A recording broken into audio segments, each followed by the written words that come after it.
about how he had liked games ever since he was young. He had always been in the hospital, so naturally he was always playing games. Games became a major part of his life. He played the game with intense concentration, his eyes glued to the screen. He was completely lost in the digital world. The game flashed "Game Over" on the screen, and he got annoyed. He shouted, asking how the AI could be so stupid and why it would heal the enemy instead. He realized that it's a given that you'll grow tired of something if you do it for too long. Even games can lose their appeal. He was done. He said screw this and threw the game onto the table in frustration. He thought that one day playing games just wasn't as fun as it used to be. He remembered playing all types of games, including AOS, RPG, and FPS. It didn't matter what kind of game he played, he thought. The thing is, every game that came out each year was completely garbage, he thought to himself. He thought that the story and world building were all similar and stereotypical. He felt like they were just copying each other. He thought there was no depth to the system. He wondered if there was even one original game out there. That's when he discovered the game called Dungeon and Stone. The game was developed by Oriel Davis and written by Jong Yoon-gang, and it forced players to do 100% of the work. Dungeon and Stone. Dungeon and Stone. He read the name again. He realized that its genre was RPG indie game. The game had 2D pixel graphics that were supposedly hard to come by these days. The young man thought, what the hell? There's only English. The game was called Dungeon and Stone. Since it was free, he figured he'd try it out. He saw the character selection screen, which had a lot of classes to choose from. There was human, dwarf, fairy, barbarian, furry, and a question mark. He looked at the character selection screen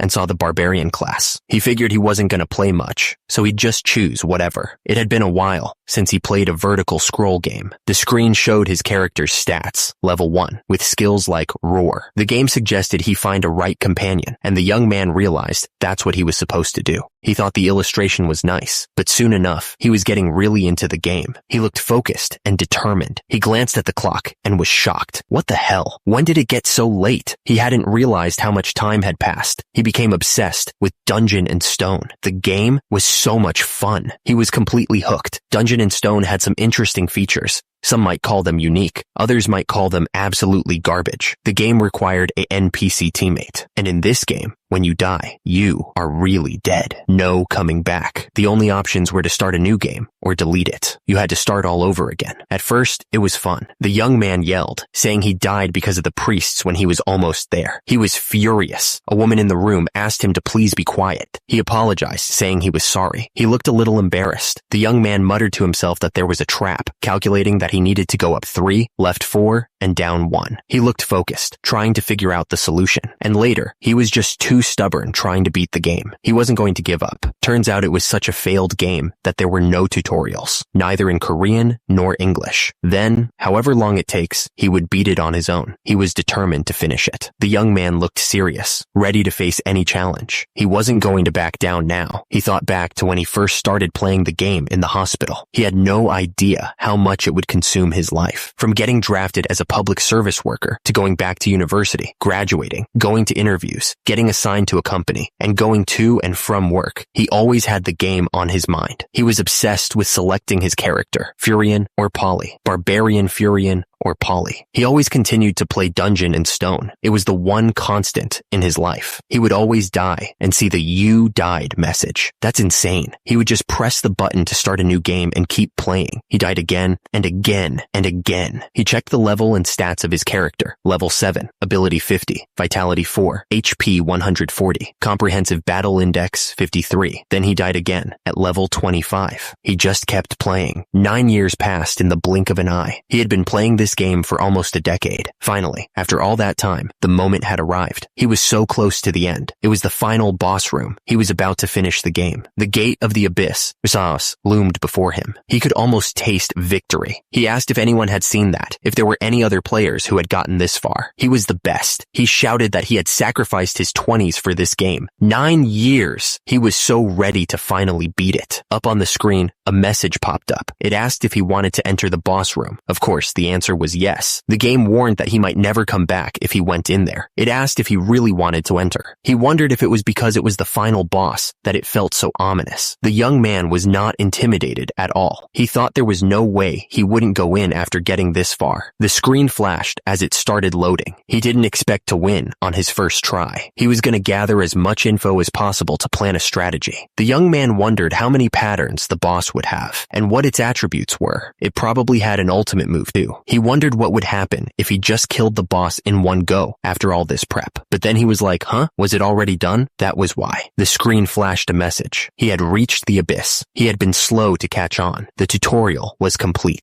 The guy looked up, totally shocked. Tutorial? He was like, wait, what? This was Korean. The young man thought Dungeon and Stone only supported English. The guy was getting angry, remembering something. He thought about how hard he had to work to understand all the English for nearly a decade. Suddenly, a message appeared on the screen. User check complete. The guy was like, what? A strong ray of light poured out, and the young man felt a pain that burned through his body. The guy was like, what the heck? Starting transmission. The light intensified. He lost consciousness. Suddenly, a voice boomed, congratulating the young warriors. The voice continued, announcing that today, they would all leave this sacred place. But Bjorn wondered who was being so loud.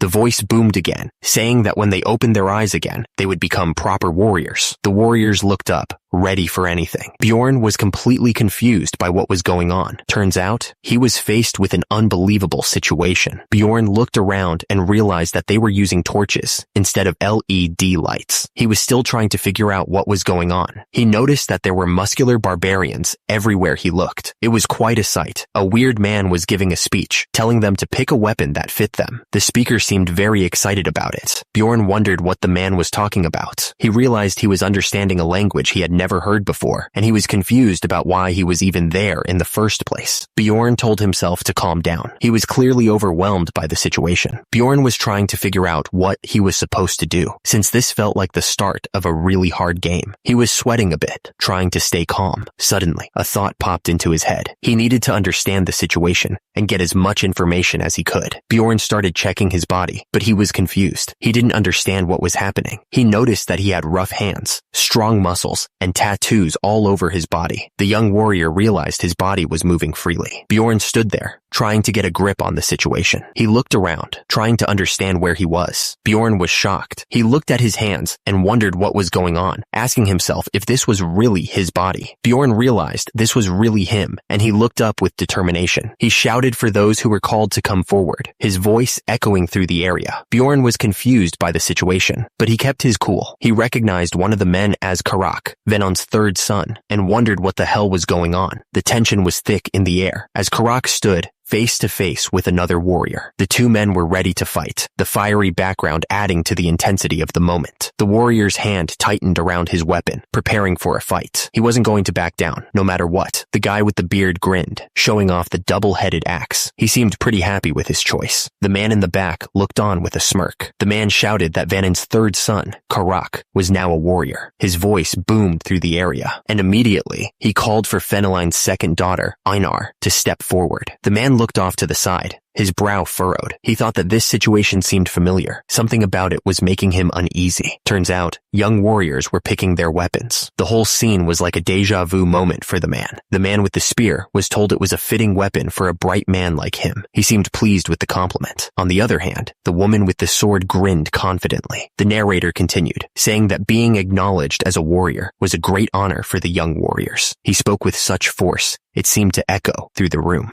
Suddenly, a voice boomed out, offering Rafdonia's blessings to everyone. It seemed like a blessing was being bestowed upon them. The city was a beautiful sight, sparkling in the sunlight. At the same time, a sense of urgency filled the air. Bjorn's eyes widened as he realized something important. He was certain that he recognized what was happening. Turns out, he was looking at the Dungeon and Stone game screen. The screen prompted him to select his character, a familiar sight from his past life. At the top, the screen showed the game's character selection, with options like human, dwarf, fairy, and barbarian. The game even showed the barbarian he had picked before. At the same time, Bjorn's face was filled with shock as he started to understand what was happening. The pixelated background of the game was still visible. He realized that he was now in the barbarian character he had been playing. Below, white lines appeared, adding to the confusion. A speech bubble appeared, with him wondering how the hell this had happened. Bjorn's face was a mix of confusion and disbelief as he tried to process the situation. He said, "No way," clearly not believing what was happening. He stammered, realizing that this was actually Dungeon in Stone. The other barbarian next to Bjorn looked just as surprised, with wide eyes and an open mouth. Bjorn looked around, totally lost, and asked himself what the hell he was doing there. He was clearly scared and confused about his current situation. Someone noticed that Bjorn was acting differently from the other barbarians. At the same time,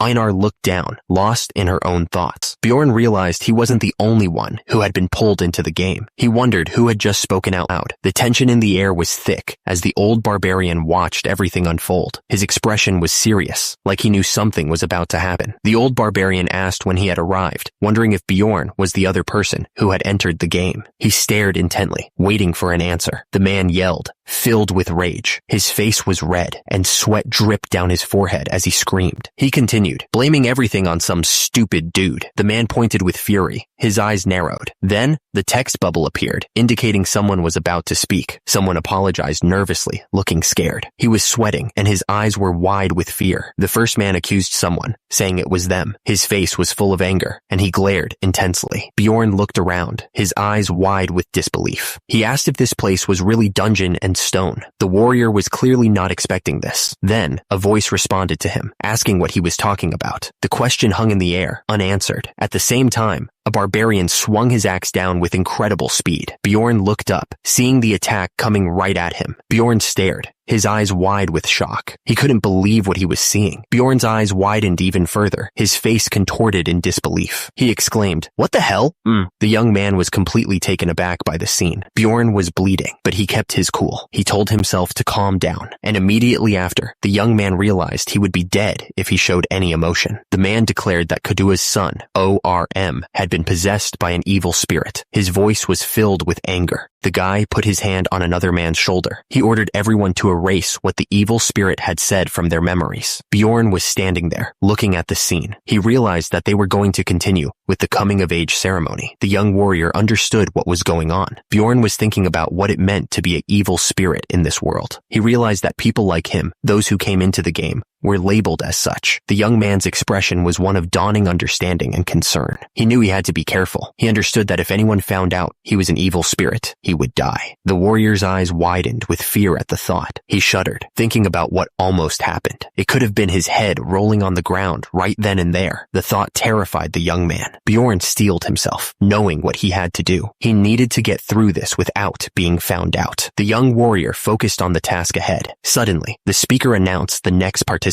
He declared that Senik's fourth son, Sarum, should step forth. The crowd waited with anticipation. The speaker called out for the next contestant to step up. The crowd of barbarians watched with anticipation, their eyes fixed on the arena. The testers continued to shout for the next participant. They were clearly impatient to move on with the trials. Bjorn realized he didn't even know his character's name. The lack of information was starting to stress him out. Bjorn thought to himself that this damned game should at least tell him his name. He wondered if there was a stat window or something he could check. The warrior knew he couldn't just guess when his life depended on it. Bjorn knew the possibility was low, but this was the only way he had right now. He steeled himself, preparing to take a risk. The tester screamed for the next person to step up, giving them 2 seconds to respond. He figured that if no one answered, it could be another evil spirit, and he'd leave it to luck. At the same time, a pair of hands gripped each other in a firm handshake. The tester announced the next name, Bjorn, son of Jandel. He shouted it with enough force to shake the ground. A heavily tattooed, muscular arm tensed up. The warrior was getting ready to step forward. Einar and a group of other barbarians watched. They were waiting to see who would step up. 2 seconds had passed since the name was called. The tester was waiting to see if anyone would step forward. Meanwhile, the crowd of barbarians stood silently silently, waiting to see who would answer the call. Bjorn took a step forward, the sand crunching beneath his sandal. The tension was building as he moved to answer the call. Bjorn declared that was his name. He looked confident and ready to take on whatever challenge was next. But then he thought to himself that it was probably his name. He was still trying to figure out who he was in this new world. Bjorn stood face to face with a much older, bigger barbarian. The old man was huge, easily towering over him. The old barbarian stared down, his eyes narrowed with intensity. He looked like he had seen a lot of battles. Bjorn's face was covered in blood, but he didn't flinch. He kept his gaze steady, ready for whatever was coming. A voice echoed through the arena, calling him a young warrior. The old barbarian grinned, pointing towards something with a flourish. He shouted that it was time to pick a weapon. The voice boomed, declaring that Bjorn was Jandel's son. Bjorn looked up, a grin spreading across his face. He declared proudly that was his name. Bjorn looked down at his hands, his expression serious. He realized that he had to make the second most important choice. He thought about how barbarians didn't have magic, but they did have strong bodies. He was planning on raising his character as a close combat fighter. Bjorn narrowed his eyes, looking at the weapons in front of him. The young warrior announced that the weapon he would choose was this. The old man stroked his beard, looking thoughtful. He seemed to be thinking hard about something. Bjorn looked at the shield in his hands, a determined expression on his face. He knew this was the best choice he could make. Suddenly, a voice boomed out, declaring that Jandel's son, Bjorn, had become a warrior. The announcement echoed through the area, and immediately, a message appeared, stating that the synchronization was complete. It seemed like the game was registering his choice. The screen lit up with another message, confirming his overall item level was 24. The system also recorded his character information and daily log, sending the data to the administrator. Bjorn's character info popped up, showing his level was still 1. He saw that his physical stat was 25, and his mental stat was 35, with an ability of 1. His overall combat index was 67. The word Barbarian flashed on the screen. It was a reminder of the path he had chosen. He remembered when he first played as a barbarian. He thought it would be cool to use a greatsword. But the thing is, he ended up dying way too much. He just couldn't survive with that build. He was getting frustrated. He wondered how he needed to build this character so it could survive longer. He was tired of dying all the time. Dual axe, large hammer, flail. He was thinking about all the different weapons. Bjorn remembered trying different weapons and testing them all. But the thing is, it was all within the berserker meta.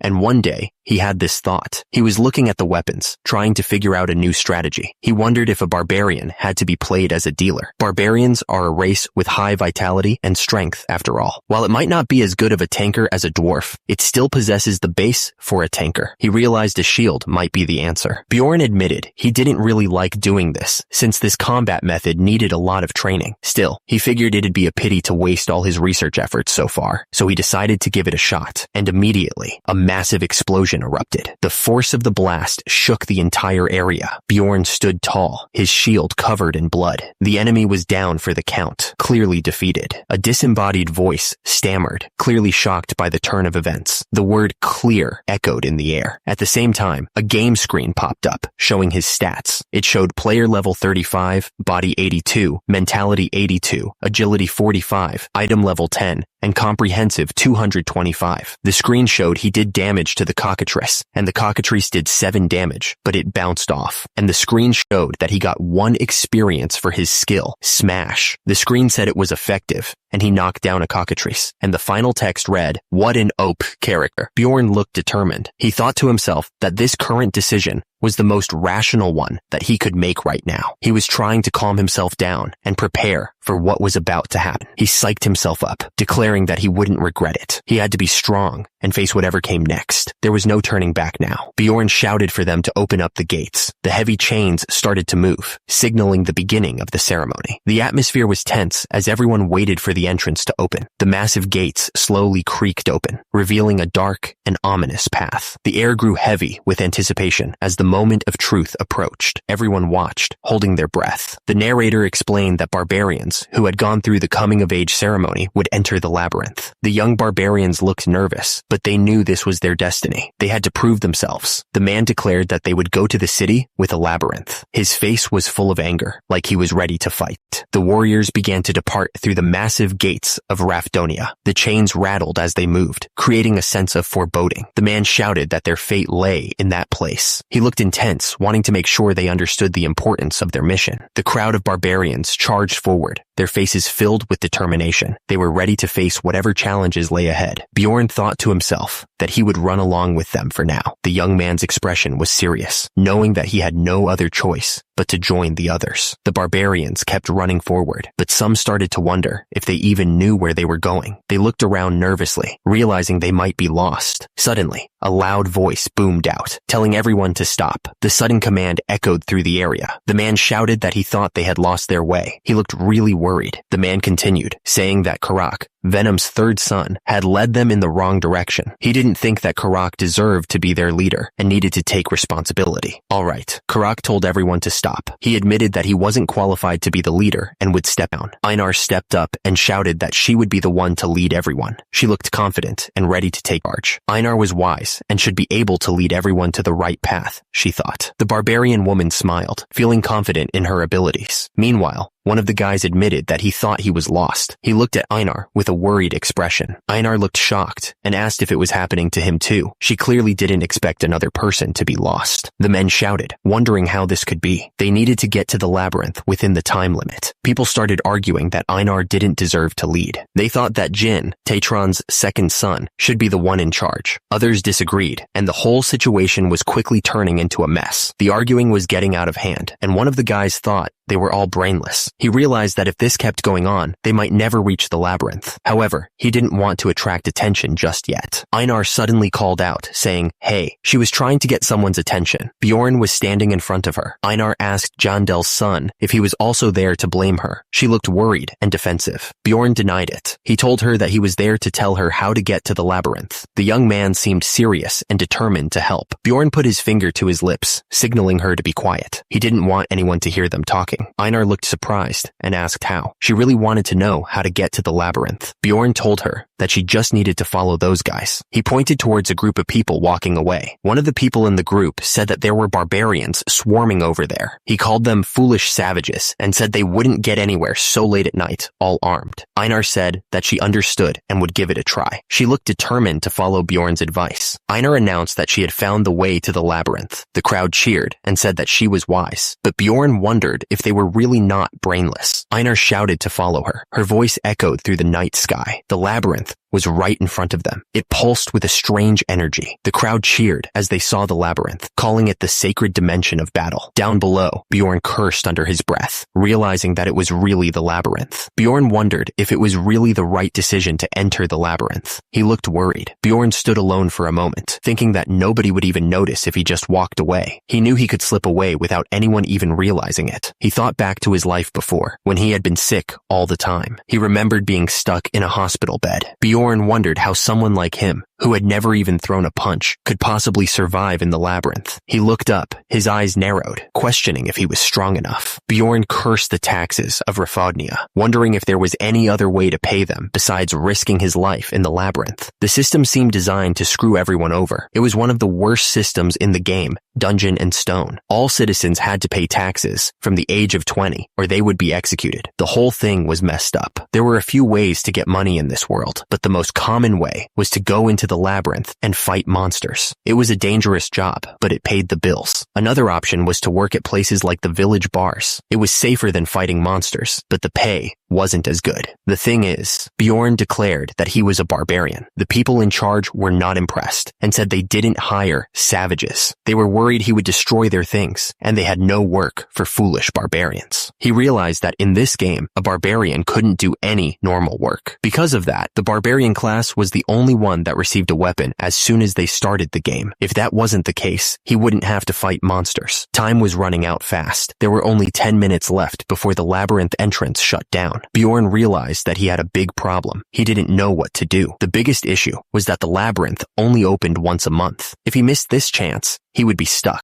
If he didn't go in this time, he would need to survive in this place for a month somehow. Bjorn wondered what would happen if he couldn't get any jobs because he was a barbarian, as the game designed. Even if he somehow survived for a month in the village, his condition would be the worst possible state. Bjorn knew that if he was going to go in, then this was the right time to do so, but he couldn't get his feet moving. Bjorn was starting to panic. He realized that this wasn't just a game anymore. His life was actually on the line. Suddenly, someone called out to him, identifying him as Jandel's son, Bjorn. The announcement made him even more nervous. Bjorn looked up and saw a girl with blonde hair. She introduced herself as Einar, Veneline's third daughter. Einar explained that she was actually the second daughter, not the third. She added that all the other warriors had already entered the labyrinth, and they were the only ones left, so they needed to hurry. Time was running out. There were only minutes left before the labyrinth closed completely. The portal was definitely getting smaller by the second. Bjorn told Einar to go in first, saying that he would follow right after. He looked at her, waiting for her to move. Einar nodded, saying all right. Einar stepped into the portal, ready to face whatever was on the other side. She looked back at Bjorn, thanking him for his help just now. She seemed grateful for his assistance. Bjorn replied that there was no need to thank him. He stared straight ahead, his expression unreadable. The young man seemed focused on the task ahead. Einar then asked a question, wanting to know what she needed to do to become wise like him. She admitted that she had never seen a barbarian as clever as him before. The girl added that she wanted to become like him. Bjorn looked to the side, a strange expression on his face. He told her that she needed to be reborn again. The warrior's tone was serious, but also a little sarcastic. Bjorn gave a vague answer to Einar. He told her that she must always think before she acted. The young man seemed to be trying to sound wise, but also not give away too much. Einar thanked him for the advice. She told him that she would make sure to repay him for his help if she made it back from the labyrinth. The girl had a bright smile on her face. Bjorn questioned if she would make it back. He seemed surprised by her lack of confidence. The warrior then explained that in the game, barbarians were people that didn't know fear. Bjorn then asked Einar if she was also afraid of dying. He stared at her intently, waiting for her answer. The young man seemed to be trying to gauge her true feelings. Einar didn't respond immediately. Her mouth was slightly open, as if she was about to say something, but stopped herself. The girl seemed to be struggling with what to say next.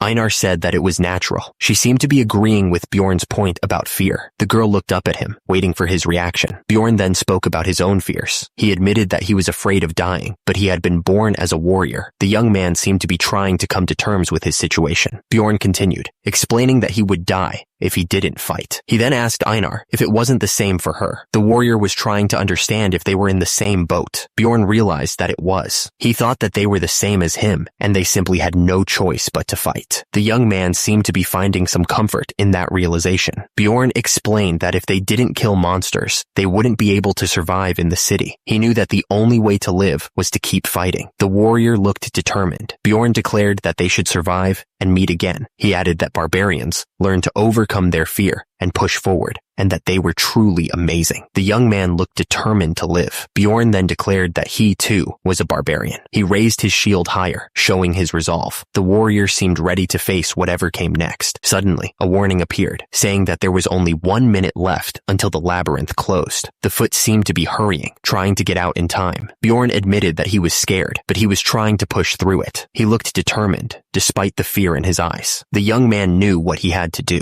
The warning appeared again, shouting that the labyrinth was closing soon. The energy crackled around them. It was a race against time. Bjorn declared that not only did he have a strong barbarian physique, but it was dangerous. He asked everyone to stand back. The young man added that he also had the knowledge that he gained from raising thousands of characters. Bjorn grinned, saying that he was definitely going to survive in this place. He looked confident, ready to take on whatever challenges lay ahead. The warrior seemed sure of his abilities. Suddenly, a message popped up, announcing that they had entered the level 1 crystal cave. The place seemed quiet and still. It was a new beginning. Bjorn stared intently at something in the distance. The tension in the air was thick. He was clearly focused on whatever he saw. Bjorn looked genuinely surprised by something he saw. He wondered what it could be. The young man seemed caught off guard. Bjorn looked around, completely disoriented. He shouted, wondering where the hell he was. The warrior was clearly confused and trying to figure out his surroundings. Bjorn thought that he was an expert when it came to dungeons and stones. He seemed confident in his skills. That's how he came up with this conclusion. He looked serious, like he had a plan. He figured that if he combined the strong body of a barbarian with his game knowledge, at the same time, he was remembering his past. He thought he could survive. That's what the young man thought back then. Bjorn realized he couldn't see anything at all. He looked absolutely furious. Einar was ready for anything. She looked confident, like she knew what was coming. The other barbarians with her were also prepared to fight. Based on the game designs, this was something he was familiar with. Because there are crystals stuck on the walls of level 1 of the labyrinth, there's no real need for torches. At the same time, Bjorn was thinking about the game map. Wait, don't tell me that this area is the darkness region. He seemed shocked by this. The place that's on the furthest outskirts of Labyrinth Level 1, the super rare area that doesn't have light. This was bad news. But the darkness region isn't usually the start point though. He seemed confused by this. No, this is the real world, so nothing's guaranteed, he realized. Since the start point is random, it's possible for someone to start in the darkness region, unlike how it was in the game. For now, he thought, he needed to check his status window, equipment window, character information, status, inventory, skill, daily log. Bjorn cursed under his breath. Nothing's working as expected, he thought, looking furious. Bjorn figured there was no point in staying put. He decided to try moving in a direction first, hoping it would lead somewhere. He started crawling forward, carefully feeling his way through the dark cave. The young man was hoping to find a way out of this place. Bjorn wondered if he was moving too slowly and considered crawling faster, but he knew he needed to be cautious, just in case there were any hidden dangers. Bjorn suddenly gasped, his eyes widening in terror. He realized something was terribly wrong. Turns out, he'd stepped right into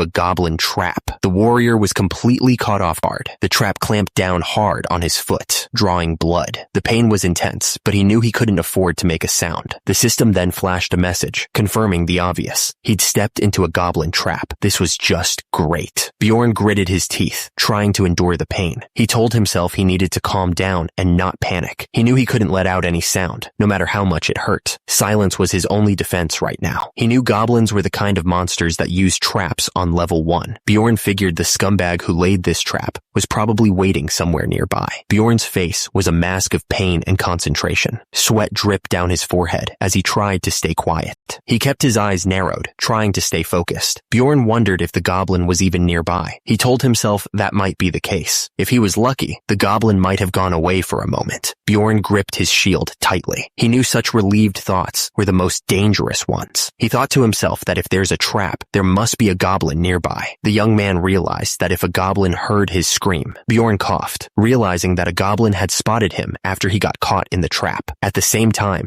the goblin stood there with glowing red eyes, ready to attack. The goblin's face was grotesque, its sharp claws ready to tear him apart. It would wait for him to lose his strength while waiting in the darkness. Bjorn knew that he mustn't make a sound. He realized that this was how Dungeon and Stone worked. In that case, the young man decided to do what was necessary first. There was paralyzing poison in the trap, which annoyed him. Bjorn thought that if they had given him leather boots instead of useless sandals like these. As a result, he found himself annoyed at the situation. Bjorn told himself, what the hell? What's the point of saying all this now? He knew he needed to stop whining and get moving already. Bjorn knew that if he needed to fight, he had to do it quickly. He looked absolutely furious, ready to take on whatever was hiding nearby. He told the hidden enemy to come on out. The poison from the trap was already making his feet bleed. It seemed the poison was spreading. Bjorn realized that his right foot had gone numb. Bjorn knew the enemy was already hiding out there. He thought that he didn't even feel fear because of the paralyzing poison, which he guessed was a good thing. Bjorn was getting annoyed by the silence. He shouted, demanding that the scumbag come out already. Bjorn wondered if he was just imagining things. He thought maybe there wasn't a goblin there at all. He looked around suspiciously, trying to see if anything was hiding. Bjorn kept thinking to himself, even if he was acting like a fool, he knew he had to be careful. Bjorn told the enemy to just stay where it was. He said that he was gonna leave. The barbarian looked serious, like he meant it. Bjorn thought that he would become an idiot who survives. He was determined to live, no matter what. Bjorn suddenly insulted the hidden goblin. He told the enemy that its mother was a goblin. The young man's foot was still bleeding from the trap. Bjorn kept insulting the goblin's family. He said its father was a goblin too. The barbarian realized this was dangerous, since his bleeding wasn't stopping. He added that its sibling was also a goblin, and he was starting to feel like his brain had been dipped in alcohol. That's why he was also calling the goblin a goblin. The goblin was huge, towering over Bjorn from behind. It was clear that he was in serious trouble, facing such a massive enemy while weakened. Suddenly, Bjorn's eyes widened. He heard footsteps nearby, alerting him to the immediate danger. Then, a voice boomed, declaring that it moved. The threat was getting closer. Bjorn asked what was wrong. He wondered if the goblin couldn't take him insulting its family. The young man realized the footsteps came from behind, and the goblin probably came closer because he was getting further away from it. Bjorn realized that even though he knew something something was there, it was still hard to see. He told himself he needed to run faster. He looked around nervously, trying to figure out where the threat was coming from. Bjorn started running. His feet splashed in the water, and he could feel the blood still flowing from his wounds. He knew he couldn't keep this up for long. He kept running. The sound of his bare feet hitting the stone floor echoed through the cave. The barbarian was trying to put as much distance as possible between himself and whatever was chasing him. Bjorn collapsed on the ground, exhausted. He looked over and saw the goblin standing a short distance away. The young man knew he was in trouble, but he was too tired to move. Bjorn realized that whatever was following him was keeping its distance. He noticed that when he stopped, it stopped too. The fighter was starting to think he was dealing with something smarter than he expected. The goblin looked down on Bjorn, clearly enjoying his suffering. It was rejoicing, watching its prey bleed out. The little scumbag was probably waiting for him to die slowly, terrified by its laughter. Bjorn realized the goblin was smarter than he thought. He figured the little creep wasn't even bothering to hide anymore. The young man decided it was time to change his strategy. Bjorn suddenly stood up, surprising the goblin. He let out a yell as he charged forward. The barbarian wasn't going to let the goblin have its way, but Bjorn immediately collapsed, his legs giving out. The attack had clearly taken a lot out of him. The fighter was still badly injured. Bjorn thought to himself that his prey had collapsed just as it wished. He was setting a trap for the little monster. The young man was going to make it pay. The goblin stood over Bjorn's hand, looking down at him. The little monster seemed to be enjoying the situation. It was probably wondering if Bjorn was still alive. The goblin suddenly shouted for Bjorn to come closer. It was clearly trying to lure him into another trap. The little scumbag thought it was so clever. Suddenly, a rock hit Bjorn on the head. He realized what the goblin was doing. The young man was starting to understand how smart these things really were. Bjorn thought to himself, was the goblin really throwing rocks at him to see if he was dead? He was starting to think this was more than just a dumb monster. Bjorn realized that the goblin was smarter than he expected. He thought to himself that they were definitely more intelligent than barbarians. The warrior was starting to get worried. Suddenly, a warning flashed, declaring that something was coming. The message was clear, but what exactly was on its way? Then, the sound of something crawling nearby echoed through the cave. A goblin was standing over Bjorn, holding a small axe. The little monster was ready to strike. The goblin reached down and touched Bjorn's face. It was checking to see if he was really dead. The barbarian's eyes suddenly flashed red. Bjorn suddenly stood up. He looked down at the goblin, his eyes burning with anger. The young man greeted the monster with a dark expression. Bjorn shouted that the goblin was a scumbag. He was furious that the monster had tried to trick him. The warrior was ready to make the goblin pay. Bjorn was ready to strike. He moved with incredible speed, his fist aimed right at the goblin's head. The barbarian was about to deliver a devastating blow. The goblin realized his reach was too short. He was panicking because he couldn't escape the incoming attack. At the same time, Bjorn was confused. Bjorn asked what was happening. Red energy was flowing around his hand. The young man didn't understand what was going on with his body. Bjorn realized his body was moving by itself. He was completely shocked and had no idea why. The warrior was losing control. Bjorn's fist continued to move forward. He was still paralyzed, unable to stop the attack. The young man felt like a passenger in his own body. Bjorn's fist crashed into the ground with incredible force. The impact sent tremors through the cave, and dust flew everywhere. Bjorn realized he could vividly sense the goblin's movements. He felt stronger than ever before. The young man was ready to take the fight to the goblin. Bjorn thought that this body was way different from the sick one he had in the hospital. He declared that the goblin was the prey now. The warrior was feeling confident. Bjorn shouted that this was the body of a barbarian. He let out a wild yell, feeling the power coursing through him. The young man was ready for action. Bjorn stood panting over the fallen goblin. He was catching his breath after the savage attack. The barbarian had won. Bjorn was panting hard, trying to catch his breath. He was covered in sweat and grime, clearly exhausted from the fight. The barbarian was breathing heavily. Bjorn slammed his fist into the ground with a loud thud. The force of the impact shook the earth around him. The young man was letting out his frustration. He punched the ground again, even harder this time. Dust and small rocks flew up from the impact. The warrior was furious. Bjorn looked down at his hands, clenching them into fists. He was trying to control his anger. The young man was clearly struggling with something. Bjorn punched something with incredible force, sending debris flying everywhere. The impact echoed through the cave. The barbarian was unleashing his rage. The screen popped up, telling him he had defeated a goblin. Turns out he got EXP +1 for that. Bjorn was kneeling on the ground, panting. He was still paralyzed from the trap,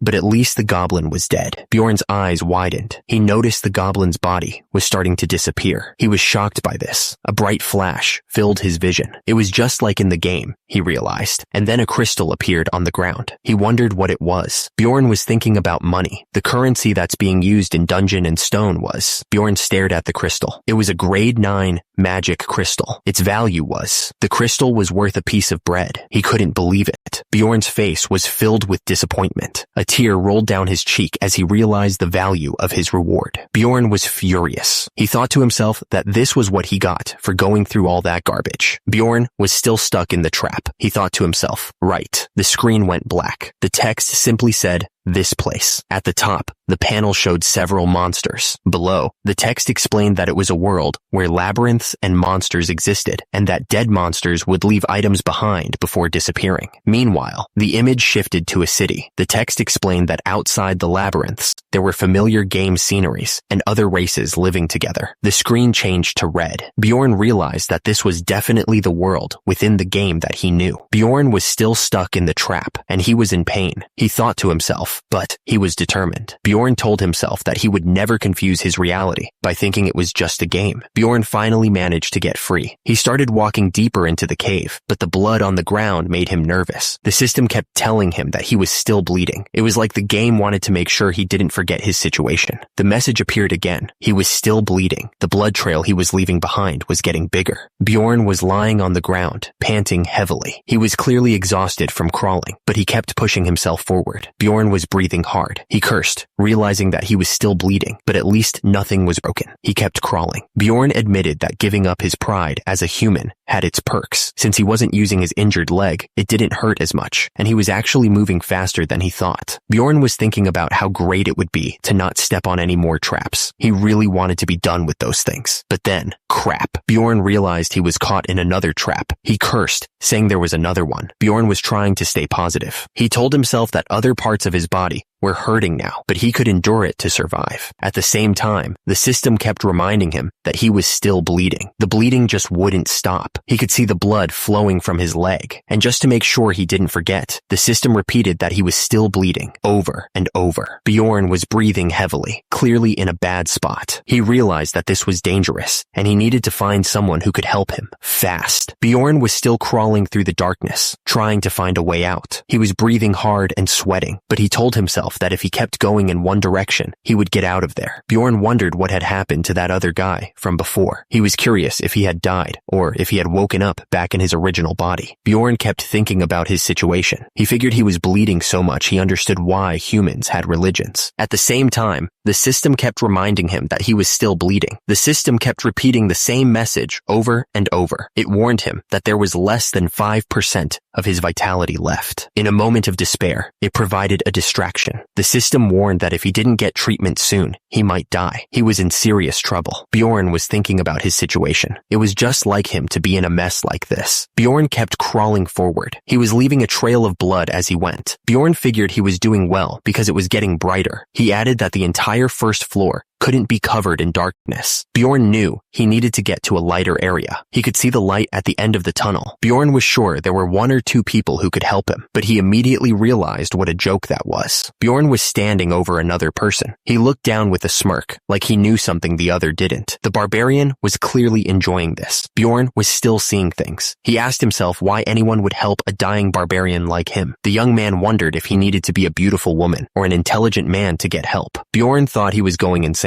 He said that he guessed he was pretty smart, since he was talking to himself. The fighter wondered what he was going to do if he didn't keep going forward, saying he needed to do something. He figured he was seeing illusions now. He had to push forward. Bjorn was starting to lose it. He figured he would probably run into a monster before he encountered a human. The young man hoped he would at least have better vision than now. Bjorn was sure he was going crazy from losing too much blood. He told himself that he needed to survive no matter what. Then he questioned himself, wondering how he could possibly do that in his current state. And immediately, he heard a voice in his head calling him a loser and saying he was about to die. It told him to just give up and be comfortable. Bjorn refused to give up no matter what. He wouldn't let this beat him. The barbarian was determined to survive. Suddenly, a light appeared. A warning popped up, saying that less than 4% of his vitality remained. Bjorn was breathing heavily, his eyes wide with fear. He pleaded for anyone to help him. Suddenly, a group of adventurers appeared above him. They were all staring down, seemingly surprised by what they saw. One of the adventurers, Drouse, pointed down. He told the others that there was a dying barbarian over there. Another one asked if it was a barbarian. A warning popped up, saying that less than 4% of his vitality remained and that he was still bleeding. Then another warning appeared, saying that less than 2% of his vitality remained. But he got an achievement. His mental stat would keep rising by 1. Bjorn looked up at the adventurers with a pained expression. He thought to himself that the guy looked like a novice. The barbarian then pleaded for them to help him, calling them jerks. One of the adventurers wondered if it was suspicious. The situation seemed strange to the group. One of the adventurers looked down, confused. He wondered out loud how a novice could have gotten there faster than they did. The adventurer seemed annoyed by this. Back on the ground, Bjorn was struggling to speak. He tried to say something, but all that came out was a pained groan. It was getting harder to stay conscious. Bjorn's face was covered in blood and sweat. He gritted his teeth, trying to endure the pain. Every breath was a struggle. Meanwhile, the adventurer was still staring down at him. Bjorn, desperate, cursed and demanded that they stop staring and help him. He was running out of time. The adventurer looked down with a sly smile. He seemed to be enjoying Bjorn's suffering. Something wasn't right about this guy. One of the adventurers asked Priestess Ursina if she could heal the injured man. Bjorn, who was lying on the ground, was shocked. He thought to himself, "What? A priestess? There's a priestess in your party?" The priestess looked down, and Bjorn realized that if they had a priestess, they must be pretty strong. He thought he was saved, but then he immediately refused the help.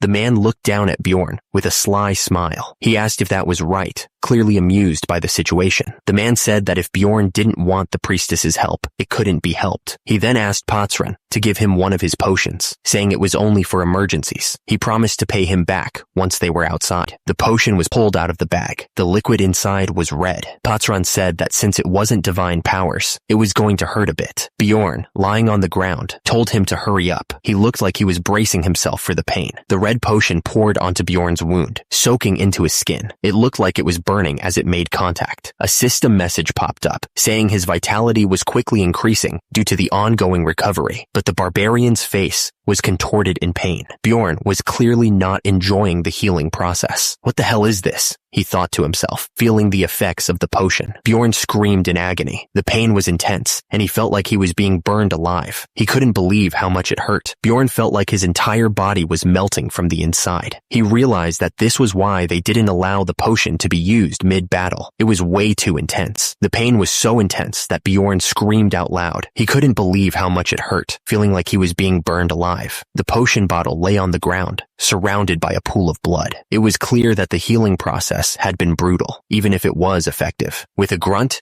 Bjorn pushed himself up from the ground. He was still breathing heavily, but he managed to get back on his feet. Bjorn stood there, catching his breath. The barbarian still felt the after effects of the potion, but he was ready to move on. Bjorn's face was covered in sweat. He thought to himself that he really thought he was gonna die. The barbarian was clearly shaken by how close he had come to death. Someone spoke from the shadows, demanding to know how a novice like him had gotten there before them. The voice sounded suspicious, like they didn't believe he was telling the truth. A figure in full armor stood over Bjorn, casting a long shadow. The armored warrior looked down on him with a cold, assessing gaze. Bjorn looked up at the armored figure, who made it clear that they were willing to pay for information about a secret passage. The barbarian realized that was their real objective all along. Bjorn explained that it was probably for the best, since goodwill without a reason was suspicious. He added that he didn't know how he got there. He just stepped into the labyrinth and ended up in that place. The armored figure considered what Bjorn had said. He explained that due to the dimensional instability, people could fall into the outskirts of darkness sometimes. He added that the probability was so low that it only happened once every 100 years. Bjorn listened carefully. He repeated, questioning if it only happened once every 100 years. The barbarian was surprised by how rare the event was. The mage and priestess stood side by side. They had a mage and priestess in their party, which meant they were at least mid to high level. The pair looked like they had seen their fair share of battles.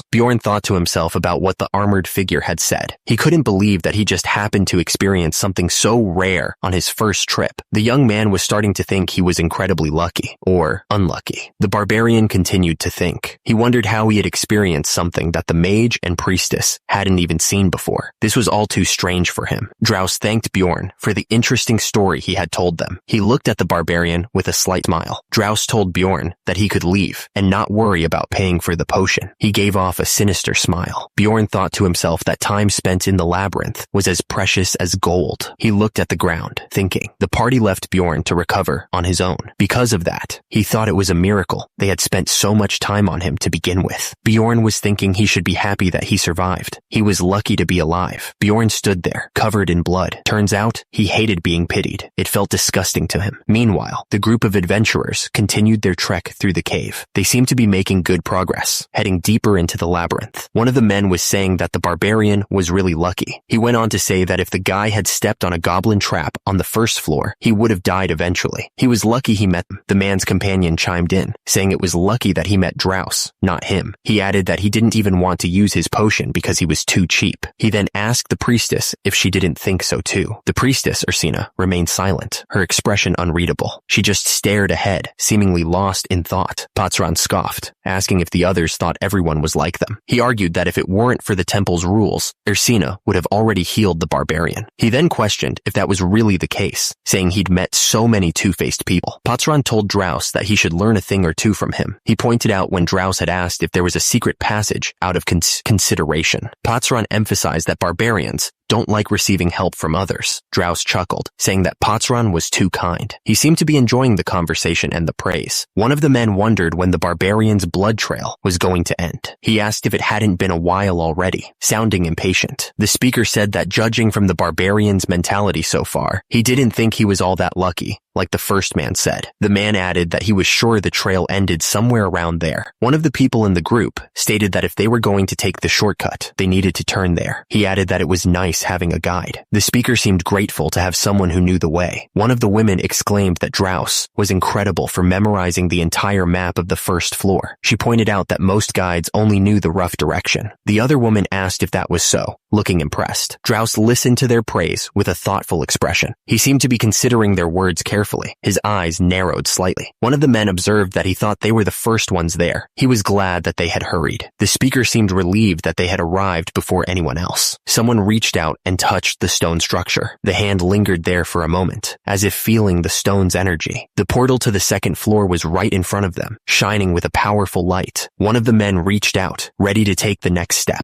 The man declared that the portal would take them to the second floor. He told everyone to go, smiling confidently. One of the women started walking towards the portal, ready to go to the second floor. She seemed eager to continue the adventure, but someone suddenly yelled for them to wait. The group stopped, turning to see what the problem was. One of the people pointed out a sandal on the ground, covered in blood. She recognized it as the one the barbarian had been wearing earlier. The man with the white hair looked up, realizing something important. He said that he thought the other person was right, with a serious look on his face. The camera panned down to the dark cave, showing a faint light source. The cave looked dangerous and mysterious. Back with the group, they all looked worried. They seemed to be discussing the missing barbarian and what might have happened to him. Drows asked how long it would take to get back to where they found the barbarian. He wanted to know the distance, especially if they didn't take the shortcut. The man smiled creepily, finding something funny. He thought it was amazing that the barbarian had crawled so far in the dark, calling the guy a monstrous scumbag. Ursina stared at Drows, saying that the barbarian had to be out of his mind. She asked Patran if he agreed with her, looking at him expectantly. Drows thought to himself, wondering if he would have crawled for hours without any certainty. He couldn't imagine doing that. Patran looked up, realizing something important. He mentioned that, thinking back on it now, the barbarian was holding out his right hand toward them. The group remembered that he showed them the magic crystal. At the same time, the barbarian was still clutching the crystal tightly in his hand. Patran realized that even after crawling that entire time, the barbarian didn't forget his trade item. He was impressed by the man's dedication. The man's expression twisted into a sly grin as he realized something. He admitted that he was wrong before, because the barbarian wouldn't have had anything else to trade. Then, another voice broke the silence. He asked Drows what the barbarian's name was. Another voice boomed out, rejecting the idea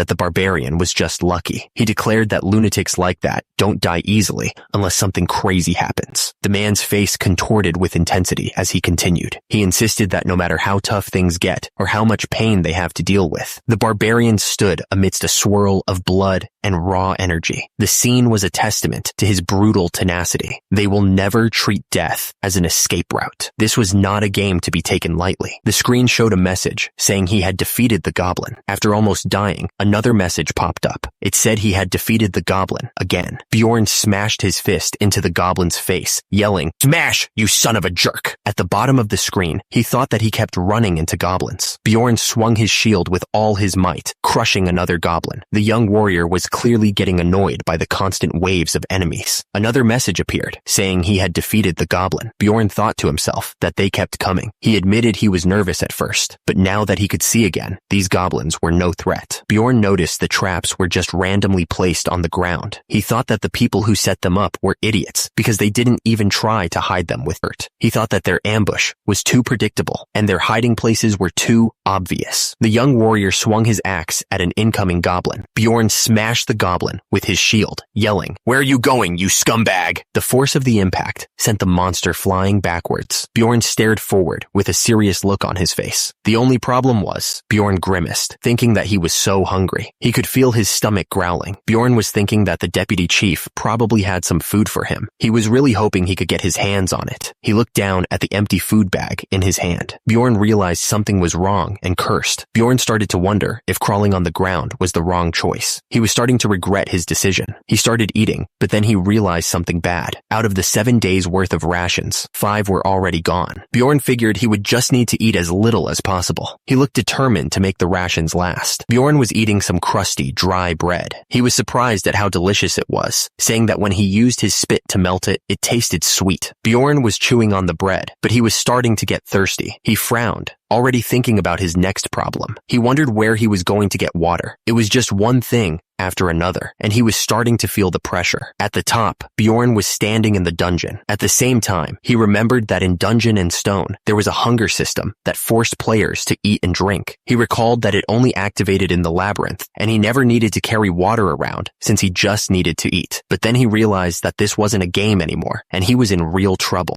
Bjorn was covered in blood and looked frustrated. He thought that the game was already hard enough, but now that it was real, the difficulty was insane. He glanced around. Still covered in blood. It was just another world that happened to be similar to a game that he knew. Since the deputy chief didn't give him water, Bjorn was sure there was a supply of water somewhere in the labyrinth. He was determined to find it. Bjorn heard something. He knew it. It was the sound of water, finally. Bjorn walked forward and saw a person. He was surprised. The man looked around suspiciously. He seemed to be listening for something, his expression tight with concern. Bjorn recalled that, aside from the Blondes group, this was his first real encounter with other adventurers.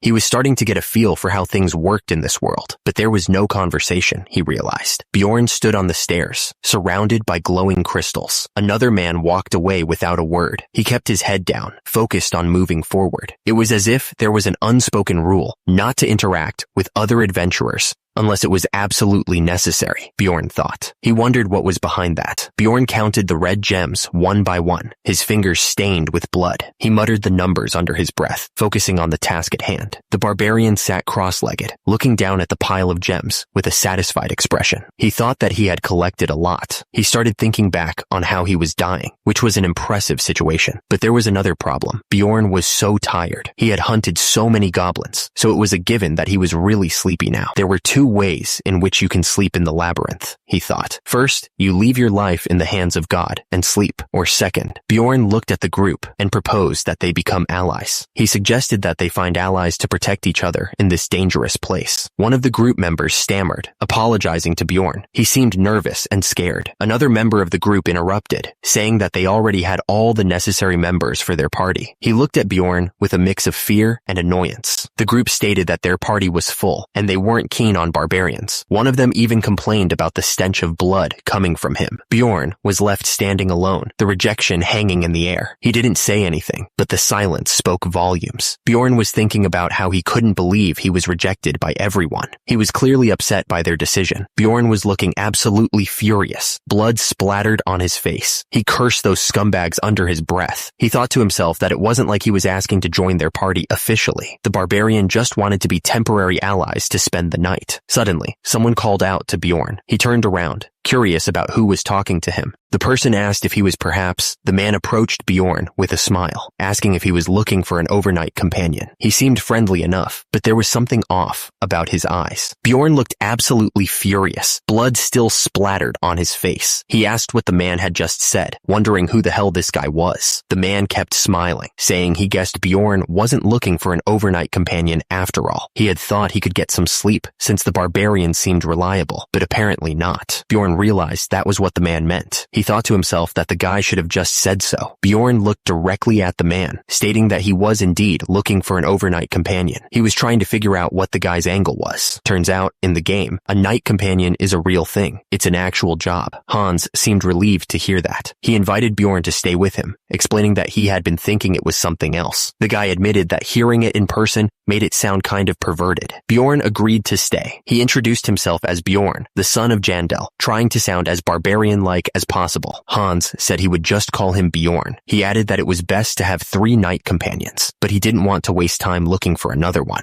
Hans wondered why the 2 of them didn't just spend the night together. He immediately realized how that sounded, and he looked absolutely mortified. Hans thought there was something strange about Bjorn's way of speaking. He couldn't quite put his finger on what it was, but something felt off. Bjorn suggested that they play rock, paper, scissors to decide who would get to sleep first. The barbarian seemed pretty confident about his chances. That's how they decided to spend their first night together in the labyrinth. Hans immediately realized how weird that sounded. Hans was happy because he won. He asked if that meant he could sleep first. Bjorn reluctantly agreed. The big guy knew he was going to lose because he had no luck. Hans told Bjorn to take the item, explaining that it was a watch. He said that the barbarian could use it to wake him up when the shorthand reached a certain spot. He held up the watch, which looked pretty old school, with Roman numerals. Hans figured that Bjorn probably didn't even know how to read time anyway. Hans asked if Bjorn understood what he was saying. He offered to explain it again, but was clearly getting annoyed. He was thinking, what the hell? Hans figured that was probably how most people saw barbarians, in dungeon and stone. They just assumed they were all dumb. Bjorn looked at the watch and thought it looked pretty expensive. It felt like trash to him, but he was sure there would come a time when he could use it to his advantage. Hans was sleeping soundly, completely comfortable. Bjorn watched him, wondering if that was what an experienced adventurer was like. Bjorn wondered if Hans would even lend him his sleeping bag if he asked. He was really getting tired of just sitting there. Bjorn complained that it was so boring, since there weren't any goblins or adventurers around, though he admitted that it was convenient. Bjorn glanced at the watch Hans had given him, thinking that time needed to hurry up. He was so ready to get some sleep. The hands on the watch were slowly inching closer to the mark. He was really looking forward to getting some shut-eye. Bjorn woke Hans up, telling him to get up. He was making sure that Hans was awake and ready to take over watch duty.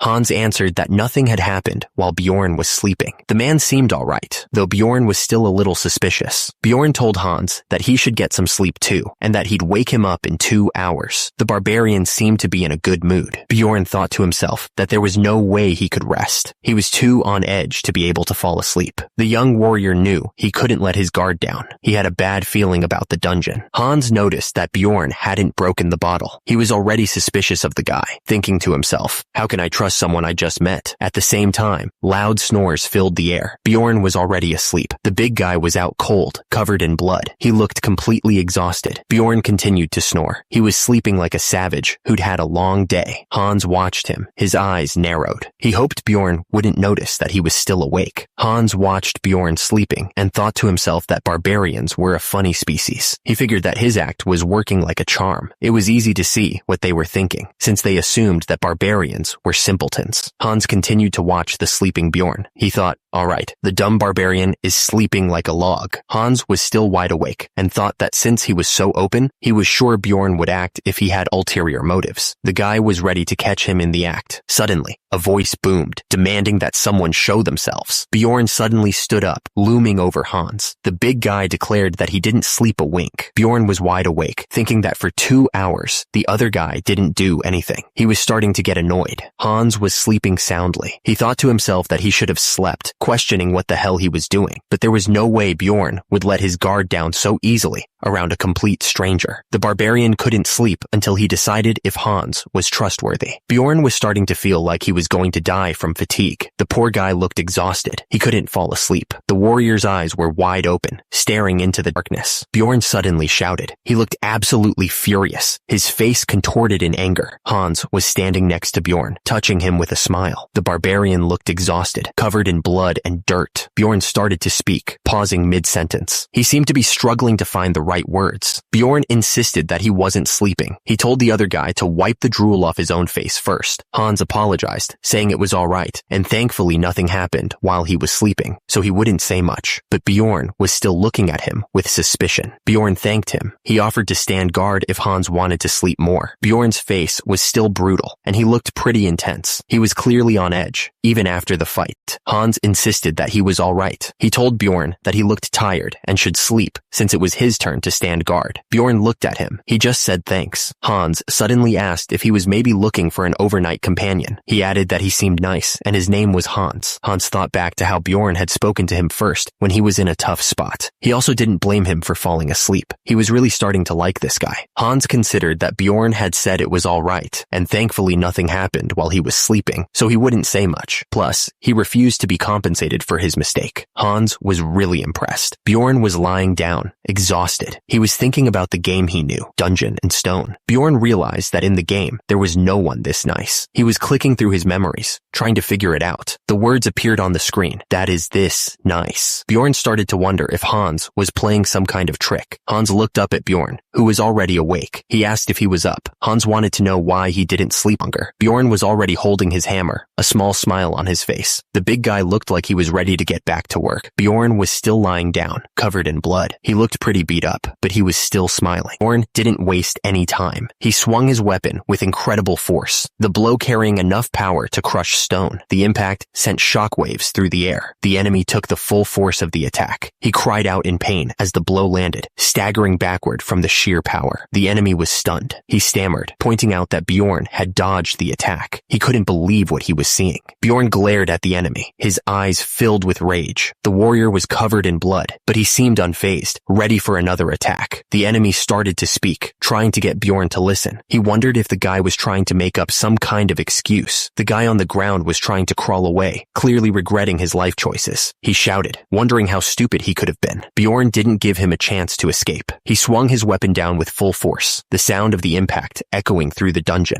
The man coughed up blood, his face contorted in pain. He was shocked by the power of the blow, asking if Bjorn thought he was a barbarian. Bjorn stood over his fallen opponent, towering over him. The guy was still trying to explain himself, but it was clear he was running out of time. Bjorn thought to himself that the guy didn't die with one hit, unlike the goblins. He realized he needed to strike him one more time to finish the job. Bjorn brought his shield down on the guy while yelling that he was going to smash him. The force of the blow looked absolutely devastating. The impact sent the guy flying through the air. He was completely helpless, unable to do anything to stop himself. The guy landed hard on the ground and tried to catch his breath. He was clearly in a lot of pain. Bjorn stood over the guy, his shadow looming over him. The enemy started begging for forgiveness. The guy pleaded with Bjorn to let him live, his voice trembling with fear. He was desperate to escape the situation. The injured man looked up, his face covered in blood. He was asked why he had done it, looking nervous and scared. The guy stuttered, trying to explain that he only wanted Bjorn's magic crystals. He claimed he was just going to knock him out and take them. The injured man was asked if he was really going to kill a barbarian for a few magic crystals. He admitted that he was also after Bjorn's shield, since barbarian equipment sells for a good price. The man was then asked if that was really all. He started begging to be let go, looking up with hopeful eyes. Bjorn didn't buy it for a second, realizing that the guy was still hiding something. He struck the guy hard, leaving the guy gasping for air. Bjorn stood over the injured man, his foot pressed against his chest. He told him that this was the last time to be honest, looking down with cold eyes. The injured man was reminded that killing another adventurer in Dungeon and Stone was a serious crime. Bjorn pressed him to reveal the real reason he attacked, focusing on his heart. The guy looked up, clearly confused by the question. He asked what Bjorn meant, his eyes wide with fear. The injured man started talking, admitting that barbarian hearts were being sold for a high price. He was trying to justify his actions, but his voice trembled. Turns out, they were being used as ingredients for a new spell. The heart glowed with an eerie light, surrounded by a strange, magic circle. Bjorn realized something about the situation. He finally understood the other guy's point of view. To that man, Bjorn was just another monster to kill. He was nothing more than a goblin in his eyes. He was tough to catch, like a slippery fish. The goblins were all around him, but he was too strong for them. But he was precious enough to give a big reward if someone managed to take him down. As a result, Bjorn wondered why the guy had waited until now to attack. Bjorn pressed the man against the wall, asking why he didn't attack when he was asleep. He added that he needed to sleep too, looking down at the man with a serious expression. The man on the ground tried to justify himself. He said he was just a pest, but an effective one. He asked if Bjorn would forgive him since he had told him everything. Bjorn looked down at the man, his expression unreadable. The barbarian was covered in blood, but seemed completely unfazed. A sinister smile crept across Bjorn's face. He looked like he was enjoying the situation way too much. The man on the ground looked up, waiting for an answer. Bjorn asked if he really thought he would forgive him. He added that he would probably run into more people like him, and they would all say the same thing. Bjorn continued, asking if the man really thought he was going to. The rest of his sentence was cut off. Bjorn stared down at the man with cold eyes, covered in blood. He asked if he was supposed to forgive people like him every single time. The man on the ground looked up, terrified. He quickly denied it, saying he wasn't like those other people at all. The man begged for his life, trying to bargain with Bjorn. He offered to give him everything he had. He pleaded, saying he didn't have much right now, but he would give him everything once he got back to the city. He begged Bjorn to give him just one more chance. He promised that Bjorn wouldn't regret it. But little did he know, it had only been one day since the barbarian entered this game world. The man's hand lay limp on the ground, surrounded by a pool of blood. The scene was gruesome, showing the finality of what just happened. Bjorn stood tall, covered in blood. He muttered to himself that he had killed a man. The system notified him that he had accomplished an achievement, his first murder. As a reward, his mental stats would increase by 1. 2 days had passed since Bjorn entered the game. The system informed him that he had equipped a shoulder pad, increasing his overall item levels by 13. Bjorn was now carrying a backpack, which increased his inventory limit. He also equipped a hammer and leather boots, which increased his overall item levels by 30 and 5 respectively. Bjorn thought about how he had graduated from living like a savage. He had started drinking water from his bottle when he was thirsty. He also used his compass when he needed to know which direction to go. The barbarian looked at his pocket watch when he wanted to know the time, and he could even treat injuries with bandages and potions. Bjorn thought about how ironic it was, and then he said that it was only when he killed a man that he was able to start living like a man.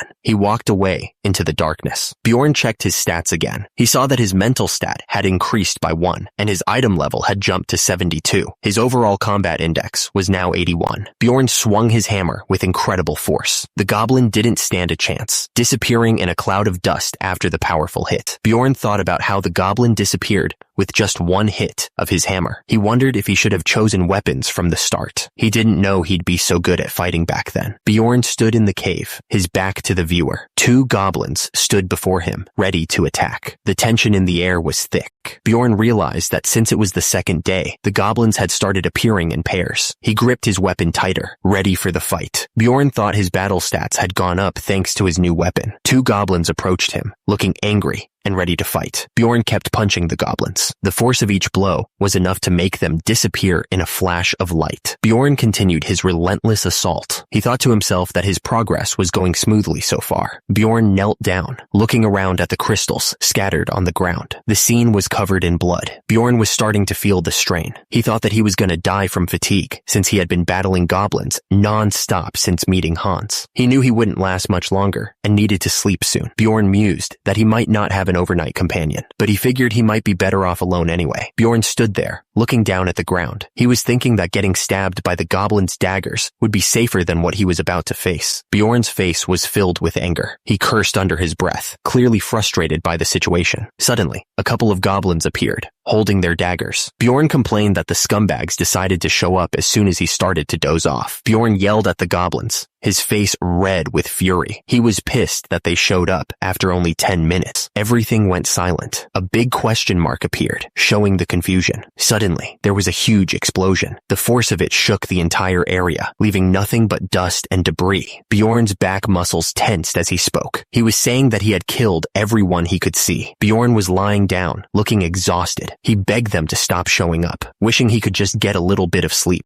Turns out, the game system announced that Bjorn had been attacked by a goblin while he was sleeping. The little scumbag was right there, ready to stab him. Bjorn's eyes snapped open, filled with rage. He couldn't believe he hadn't sensed the goblin at all, and he was about to explode with fury. Suddenly, there was another explosion, and the attacker screamed like crazy. The force of the blast sent debris flying everywhere. The goblin looked absolutely terrified. He was running away as fast as he could, clearly regretting his decision to attack Bjorn. Bjorn's face was filled with rage. He was panting heavily, but he was ready for the next challenger. Bjorn stood over the goblin, looking down with cold eyes. He was ready to end this fight quickly. Bjorn told the goblin to get lost. He didn't even have the energy to chase after the little scumbag. Bjorn coughed, realizing how close he had come to dying. He thought that if he was any shorter, or if the goblin was able to jump higher, he would have been stabbed in the throat. He realized he almost didn't sense the goblin. Bjorn knew he needed to rest properly. First, he had to treat the wound. Bjorn winced in pain as he poured the potion on the wound. He wondered how it was that healing with the potion hurt more than being stabbed. It had been 14 hours since Bjorn left Hans. He figured it was about time people started looking for overnight companions, but he realized he couldn't trust anyone now that he knew how valuable barbarian hearts were. Bjorn thought that if it was a fellow barbarian, he could trust them. He seemed relieved at the thought. Bjorn thought that he needed to find another barbarian. He had to find someone he could trust. Bjorn was approached by two humans who asked if he was looking for an overnight companion. They were clearly trying to get him to join them. More humans approached, asking if he wanted to join them since he looked tired. They seemed to be trying to take advantage of him. The humans insisted that he would be the third one. They added that since he was a barbarian, they could trust him, unlike yesterday. Bjorn replied that he was looking for another barbarian. The young man realized that covered in blood and missing a shoe, he wouldn't have looked like a good choice for an overnight companion. The human heard Bjorn say that he was looking for another barbarian. He said that was going to be tough and asked suspiciously why Bjorn was looking for one. The human explained that there were probably less than 100 barbarians on the first floor. He added that they would have ascended within 2 to 3 months as soon as they had their coming-of-age ceremony. Bjorn thought to himself that it must be laughable for him to be struggling on the first floor with such a large build. He felt a little embarrassed. The human wished Bjorn well, saying, "May Lapdonia protect you on your journey." Bjorn thanked him politely. The young warrior then wondered if he had to give up on finding another barbarian. Bjorn thought to himself that it didn't matter if it was a barbarian or not. He realized he just needed to find an overnight companion, period. Bjorn thought to himself that he needed someone who wasn't human. His eyes narrowed as he considered his options. He continued walking, thinking it had to be another species. The young warrior figured that there were less humans than other species, but more than barbarians. He went on, thinking that it didn't matter as long as they were another species. Bjorn reasoned that since most other species had special traits, unlike humans, they wouldn't harm other adventurers being blinded by chump change like humans. Bjorn's eye twitched slightly, showing his determination. He was set on finding someone reliable. After making that decision, he roamed the cave for about an hour. Bjorn looked up and saw someone sitting on a ledge above. He was surprised to see her there.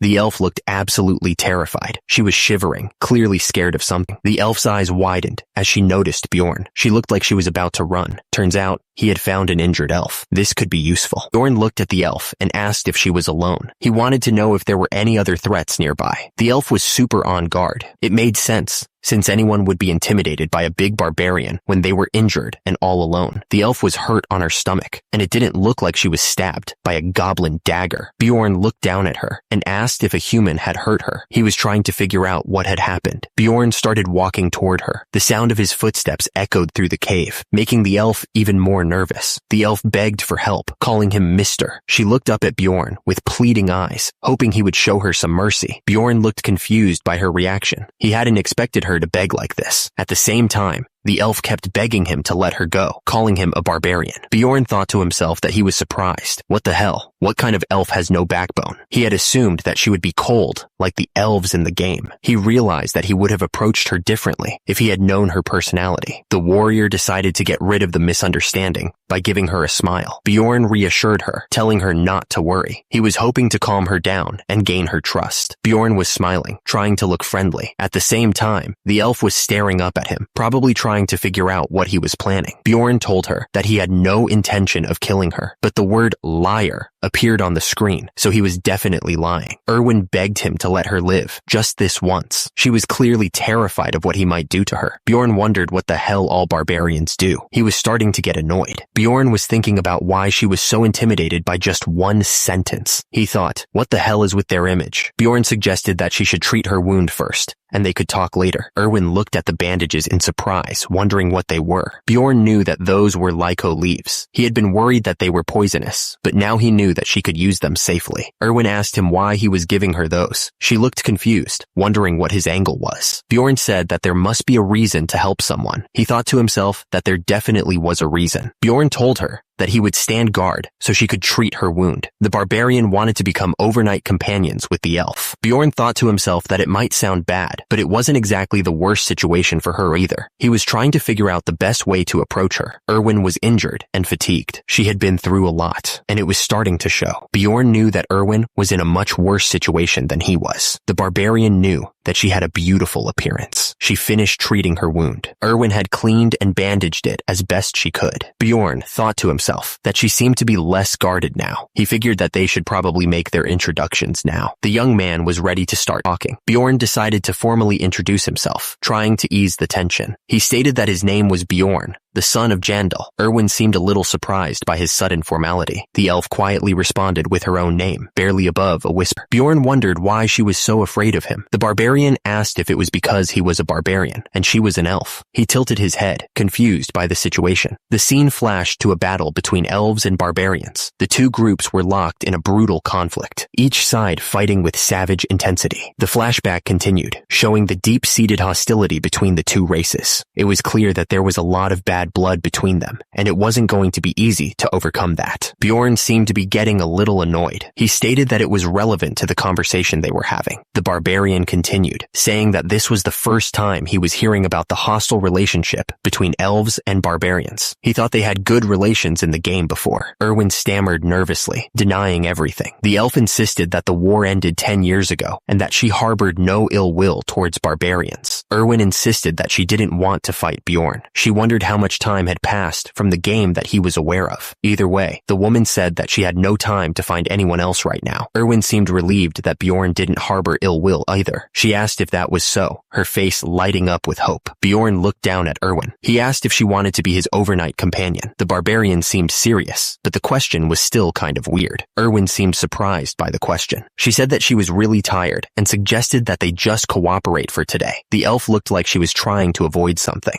Erwin looked shocked, her eyes widening. She seemed to be thinking hard about something. The woman was definitely nervous. Erwin hesitated for a moment. She then asked if he could swear on his warrior's honor that he wouldn't hurt her. The girl looked up at him with pleading eyes. Bjorn looked thoughtful for a second. He said that he would swear on the name of his tribe. The barbarian admitted that he didn't really care about warrior's honor, but he could use it from time to time. Bjorn looked at Erwin. He told her that he wanted to go over something first. The barbarian seemed serious, like he was about to explain something important. Bjorn looked annoyed. He said that he wasn't Mr., but Bjorn, the son of Jandal. The young man seemed to be correcting her on his name. He continued speaking. Bjorn insisted that he was only 20 years old. The warrior seemed to be emphasizing his youth. Bjorn looked determined. He swore upon his warrior's honor. The barbarian seemed to be making a serious promise. Erwin looked equally determined. She swore upon the name of her tribe. The elf seemed to be returning the promise in kind. Bjorn vowed not to harm the other party during the night, promising and swearing it. He could finally get some sleep after all this. Erwin seemed relieved to hear that. Erwin told him that she would sleep first, figuring that he would prefer that too. Bjorn looked at her, thinking that wasn't exactly what he wanted, but if she wanted to, he would let her. The elf seemed to be trying to take advantage of his offer. Bjorn gave her a pocket watch, warning her that it was expensive and she should handle it with care. Erwin looked surprised, but promised that she would be careful. The barbarian seemed to be trying to make her feel more comfortable.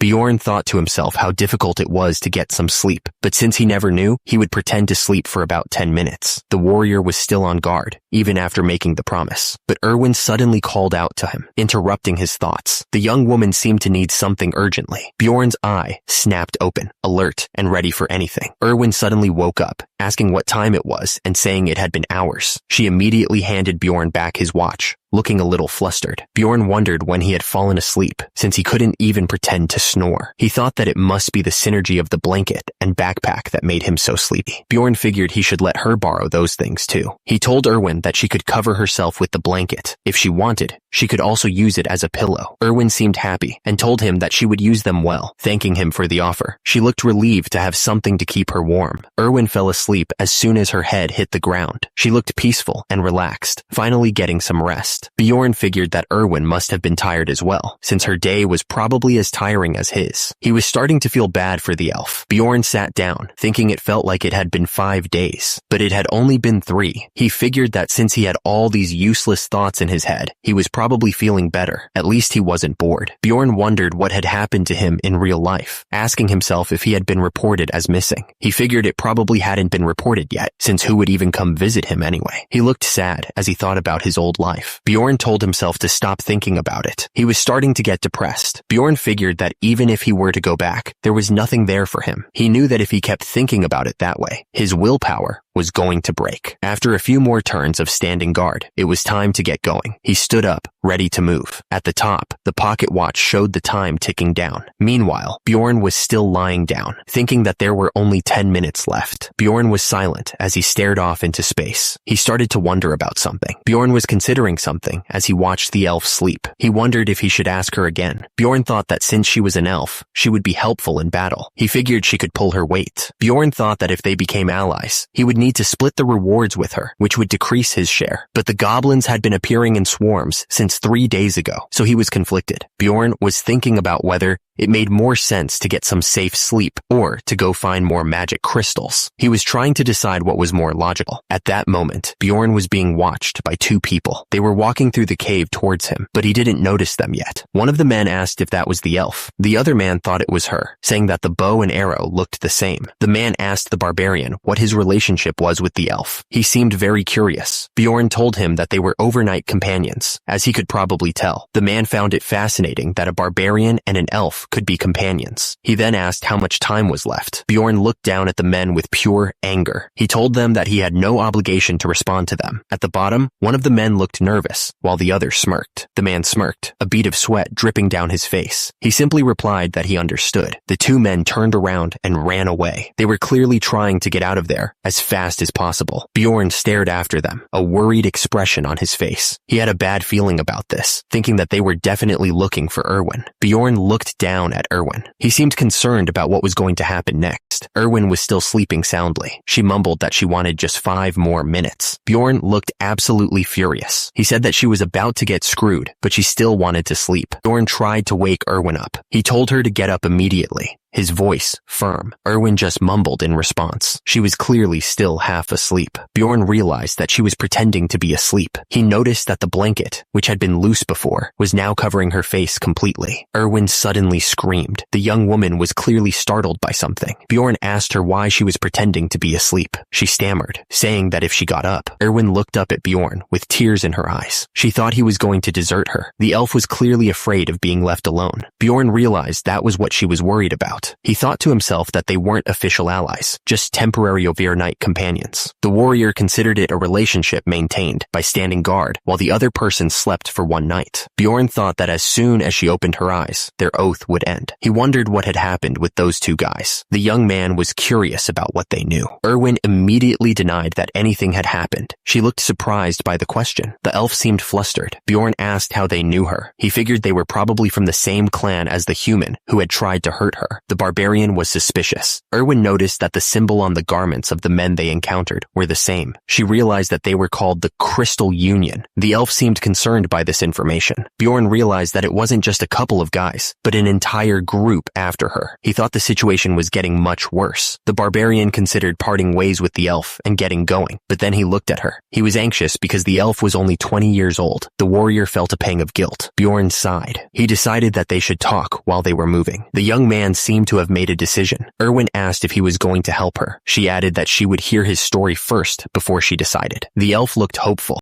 Erwin agreed that she would listen while they moved, since they were behind schedule. The elf looked happy to finally be doing something. Erwin started to tell her story. She had met them on her first day inside the labyrinth as overnight companions. The young woman explained that she had sensed something strange, so she opened her eyes while she was asleep, trying to figure out what was going on. Bjorn was standing over her. He asked if she was awake, sounding a little concerned. The barbarian told her that she could sleep a bit more. He seemed to be trying to be nice for once. Erwin explained that she only found out later that he was the manager of a clan that did business on the first floor. They were running as she spoke, trying to get away. The elf managed to escape somehow, but the people from his group kept attacking her. That's when she got hurt, she said, looking down a little. Bjorn, who had been listening intently, asked how they had attacked her. He looked a little confused. Erwin thought that they used message stones to keep chasing her. The young woman explained that message stones didn't exist in the game she played, and she needed more details about them. She explained that message stones were mystic devices that allowed people to talk to each other when they were linked. Their range was about 300 meters, she added. It was like they had walkie-talkies, the voice in the bubble thought. They had nowhere to run, lots of people, and mystic devices that let them talk to each other. Bjorn's face was set in determination. He realized that if he left Erwin, she would be caught for sure. Bjorn asked why the members of the Crystal Union were still chasing her, since it didn't seem like she had done anything wrong. He looked at her questioningly. Erwin looked a little scared. She wondered if they were trying to shut her up, but she didn't think that was the only reason. Erwin explained that when she was escaping the first time, she flung her knife around, and it happened to. Bjorn charged forward, thinking he had hit the guy somewhere bad. He was ready to keep fighting if he had to. Bjorn looked confused and asked what she meant by somewhere bad. He was curious about what she was implying. Erwin stammered, trying to explain what she meant. She was a little embarrassed to say it directly. Erwin giggled as she revealed that she had heard it was completely lost. She continued, saying that the guy couldn't even attach it back with potions. Bjorn looked at her with disbelief. He exclaimed that that was more than enough of a reason to chase her, calling her an idiot. He was shocked that she was laughing about it. Erwin giggled nervously and said that it could be called karma. Bjorn looked at her with a slightly concerned expression, wondering what she was implying. Erwin spoke up, telling the barbarian that someone was following them and that he shouldn't look behind him. She seemed pretty serious about it. Erwin continued, saying that the person was about 150 meters behind them. She looked focused, trying to pinpoint the exact location. Bjorn and Erwin started running faster. He thought that the distance was far enough that he wouldn't sense anything, but it didn't seem like she was lying. Bjorn asked if she was good with increasing their speed. Erwin quickly replied yes, but added a "for now" at the end, sounding a little unsure. Erwin kept running, even though her wound had reopened. She didn't complain, showing her determination. Bjorn thought to himself that she had insides. The elf was pushing herself, even in this terrible condition. Erwin reported that the distance between them and the person chasing them was still about 150 meters. She sounded a little worried. Bjorn noticed that even though they were running faster, the distance wasn't increasing. He looked frustrated, realizing they weren't getting away. He figured that the person chasing them was probably telling their friends where they were. The barbarian knew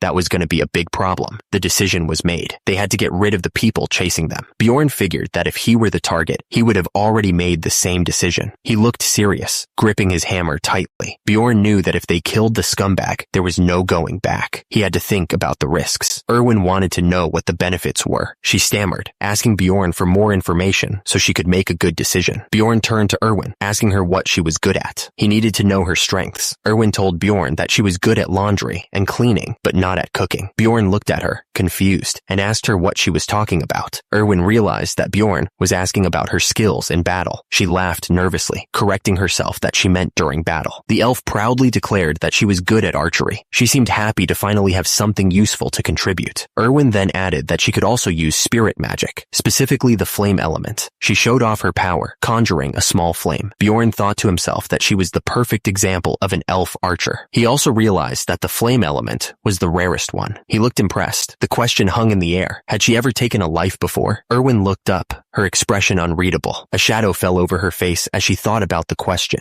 Below, her hand tightened around her bow, but she answered simply, denying any past kills. But she hesitated. Something was clearly bothering her. She declared that she could do it, whatever it was. Bjorn looked up at the elf, considering her words. He finally spoke her name, grabbing her attention. Bjorn was making her an offer. He asked if she wanted to be his comrade. Bjorn continued, laying out the terms of their deal. He'd get 9 shares of the profit, and she'd get 1, and that was final. And immediately, Erwin agreed to his terms. Her face flushed. Bjorn seemed satisfied with her answer. He asked how far away their pursuers were. The reply came back, 100 meters. The voice on the other end sounded stressed. He said they were running as fast as they could, but the Crystal Union was still gaining on them. The voice paused, thinking out loud. He suggested that they stop running. Bjorn told Erwin that they were going to veer off. He ordered her to summon the spirit right now. He looked focused and determined. Erwin agreed to do it. She started to summon the spirit, her face showing concentration. A small fire spirit appeared next to her. Erwin thought to herself that she couldn't believe she was back here on her own. She felt their pursuers getting closer. The small spirit floated between her and Bjorn. Erwin then canceled the summon. She looked a bit nervous, but she followed Bjorn's instructions. The fire spirit disappeared. Bjorn and Erwin continued moving through the cave. The air was tense, and they knew their pursuers were close. They had to be careful. Someone realized that the pursuers had come in, even though they couldn't see. They stopped right by them, which was bad news. Bjorn remained under the blanket, pretending to be asleep. As he stayed still, he figured that the pursuers must have some proper tracking methods to find them. Erwin spoke his name, probably to get his attention.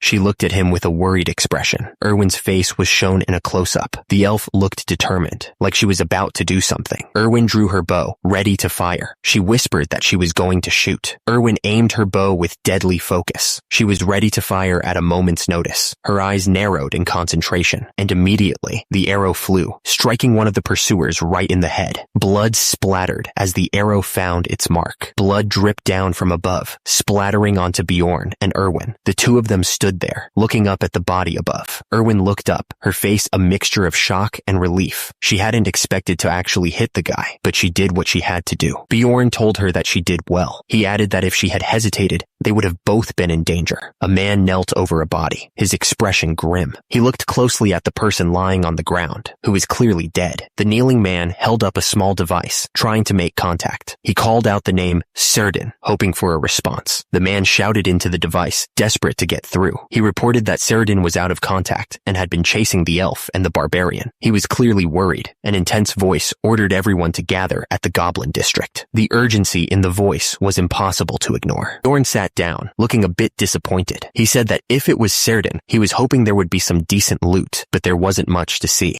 The loot consisted of a hefty pouch of magic crystals, 2 daggers, and 1 potion bottle from his waist belt. It wasn't much, but it was something. Bjorn then mentioned the clothes Serdin was wearing. He added that he had changed into them, but it felt a bit weird. Erwin replied that the leather top and bottom would be much better than the rags he was wearing before. She seemed pleased with the change. Erwin thought that since her clothes changed, her aura did too. She looked thoughtful, considering the implications. Erwin mentioned it was a good thing. She then asked Bjorn how to use the message stone. The elf figured there had to be a button somewhere on the side, and just like that, someone pressed a button on the side of the message stone. It seemed like it was now activated. The message stone crackled to life, and a man's voice boomed out. He repeated that Serdin, who had been chasing the elf, was defeated. The guy added that the elf was hiding in the Goblin District with a barbarian who used a hammer and shield. Erwin's eyes went wide as she heard the message. She stammered, clearly terrified by what she was hearing. Bjorn reassured Erwin, telling her not to worry. He told her to summon the spirit, as they were going to travel along the outskirts to stay safe. Erwin told Bjorn that they were going to the 2nd floor. She sounded a little nervous as she asked, "What?" Bjorn continued walking forward. He didn't seem to care about Erwin's reaction as he kept moving. Erwin asked Bjorn if they were really going to the 2nd floor by themselves. She seemed a little unsure about the whole plan. Bjorn looked at Erwin. He simply said that was right, confirming their destination. Erwin mentioned that the 1st and 2nd floors were completely different. She asked if Bjorn knew that. The big guy responded that he was aware of the difference. Bjorn told Erwin that they would be alright if they stayed near the entrance. He thought that they were a pretty good match, actually. Erwin looked up, surprised by what she heard. She stammered, asking if they were were a good match, blushing as she did. Bjorn explained that a melee tanker and a long-range dealer had always been a good match. He added that if he was going to form a party with Erwin, the first floor wasn't going to give them enough profit. Erwin looked worried. She said that this was their first time, so how could they go to the second floor already? It felt as if they were going into an orc lair to avoid goblins. Someone shouted that if they found the elf scumbag, they would give them first dibs on enjoying her, on top of the 10,000 gold. Erwin gasped, clearly disgusted by the offer. Erwin looked at Bjorn and told him not to worry. She wasn't going to leave him. She seemed determined to stick with him, no matter what. But the man interrupted them, saying that it was a pretty good deal. He wondered if the elf was too resistant. Could he cut off one of her arms and legs? He added to make sure to leave the important bits, laughing like a maniac. Erwin looked terrified, but she said that she would go to the second floor. She seemed to be forcing herself to agree. Bjorn thought to himself that was good timing. He realized that he didn't need to convince her anymore. Bjorn thought that he always liked helping those in need. He added that it was only when it was beneficial to him, of course. Bjorn was walking with Erwin, thinking to himself. He thought that if he could screw over such disgusting trash, it would be great. At the same time,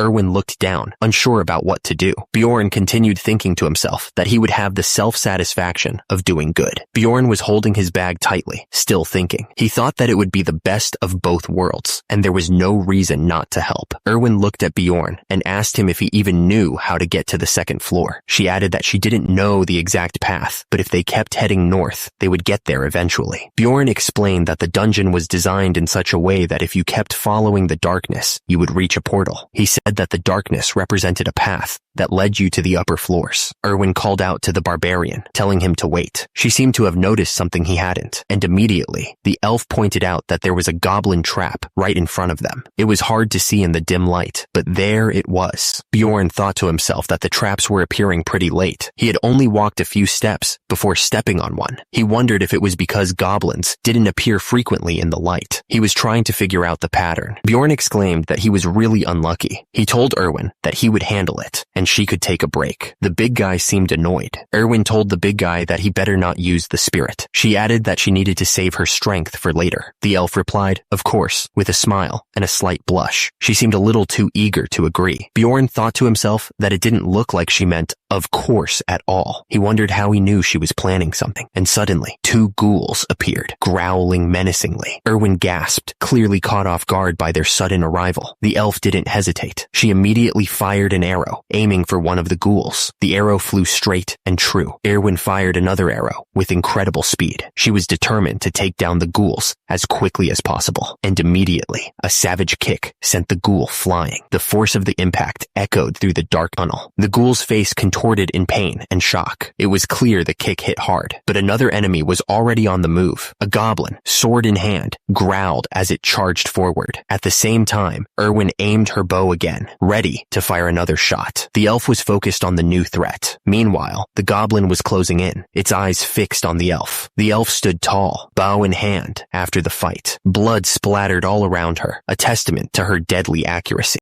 Erwin looked at Bjorn with a bright smile. She asked him how she did. Bjorn told her that she did well. He added that she really must be an elf with that kind of archery. The barbarian thought she was more skilled than he initially believed, and her movements were also agile. Bjorn held out his hand, showing the magic crystals they had obtained. The crystals glowed softly in the dim light of the dungeon. Erwin held the crystals, her eyes sparkling. She asked if she got one, and he got 9, right? Erwin smiled brightly, talking about something her younger sibling had been asking her for. She seemed really happy at the thought of getting it for them. Bjorn looked confused as he heard her words. He thought to himself if she was trying to insult him or something. He looked at her suspiciously. The system announced that the bounty on the elf had been raised to 20,000 gold. Erwin looked absolutely shocked by the news. She was clearly worried about the implications. Bjorn reassured her not to worry. He said that no one would search for them in the dark. He added that those guys didn't seem to have the best teamwork either. He seemed confident that they could handle anything. Someone announced that they were relocating to hunt the razor-mane wolves. The message continued, asking if anyone wanted to take a break with them, but it seemed like a lot of people weren't even interested. Bjorn thought things were going too well and that something bad was about to happen because of his bad luck. He was interrupted by something. Erwin yelled for Bjorn, warning him that there were ghouls nearby. She looked terrified. Bjorn looked shocked and asked why there were ghouls here. He knew that on the first floor, different monsters appeared based on the direction you went, and ghouls were supposed to be in the south. The barbarian wondered if they had roamed too far and gotten to the border. He seemed concerned.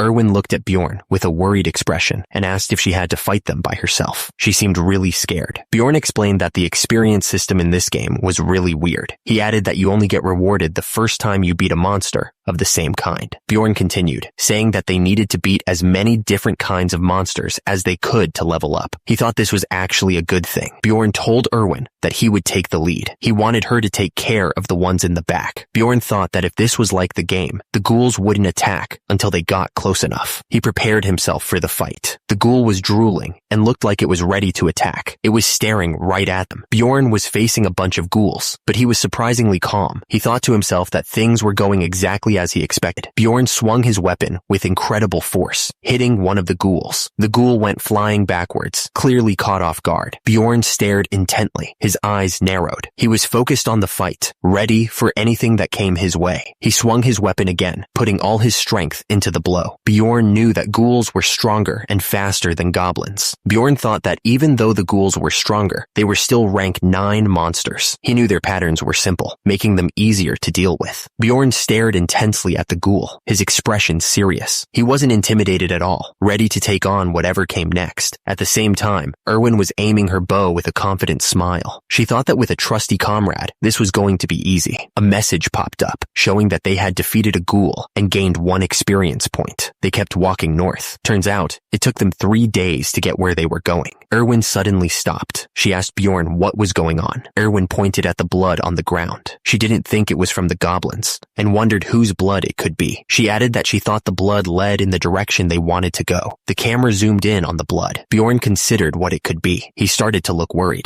Bjorn looked up, his eyes wide. He thought it couldn't be, right? He seemed really nervous about something. The blood trail continued across the floor. A bear trap was visible, suggesting someone had been caught in it. Bjorn stared at the blood trail. He seemed to be contemplating something important, his face unreadable. Bjorn remembered the first place he stepped into in the labyrinth. He focused, trying to recall every detail. He remembered that the portal was right behind it. Bjorn and Erwin stood before the glowing gateway, ready to move on. The scene shifted to a man lying on the ground, defeated. He was clearly in bad shape. Bjorn looked absolutely furious. He shouted, "Are you kidding me right now?" Erwin, seeing Bjorn's anger, immediately apologized. She said she was sorry for whatever was happening. Bjorn was furious, realizing the portal was so close to where he started. He shouted that this was insane, wondering how he could have such bad luck. Erwin looked up at him, worried. She asked if she had done something wrong, clearly nervous about his reaction. Bjorn quickly reassured her that it wasn't her fault. He told her not to worry about it, trying to calm her down. Erwin looked shocked. She saw the words blood, bread, sandal near her, realizing the expression he was making. Erwin gasped, realizing Bjorn had gone through so much. She wondered if she had finally figured out why he was acting that way from this situation. Erwin clasped her hands together, thinking that Bjorn must have lost a precious comrade there. She was sure they went to heaven, but she immediately dismissed that thought, admitting she didn't believe it. The elf realized she was definitely misunderstanding the situation. Bjorn asked if she was ready to go up. At the same time, Erwin admitted that she was a bit scared, but she didn't think she would die if she stayed with him, mister. She looked at him with a smile.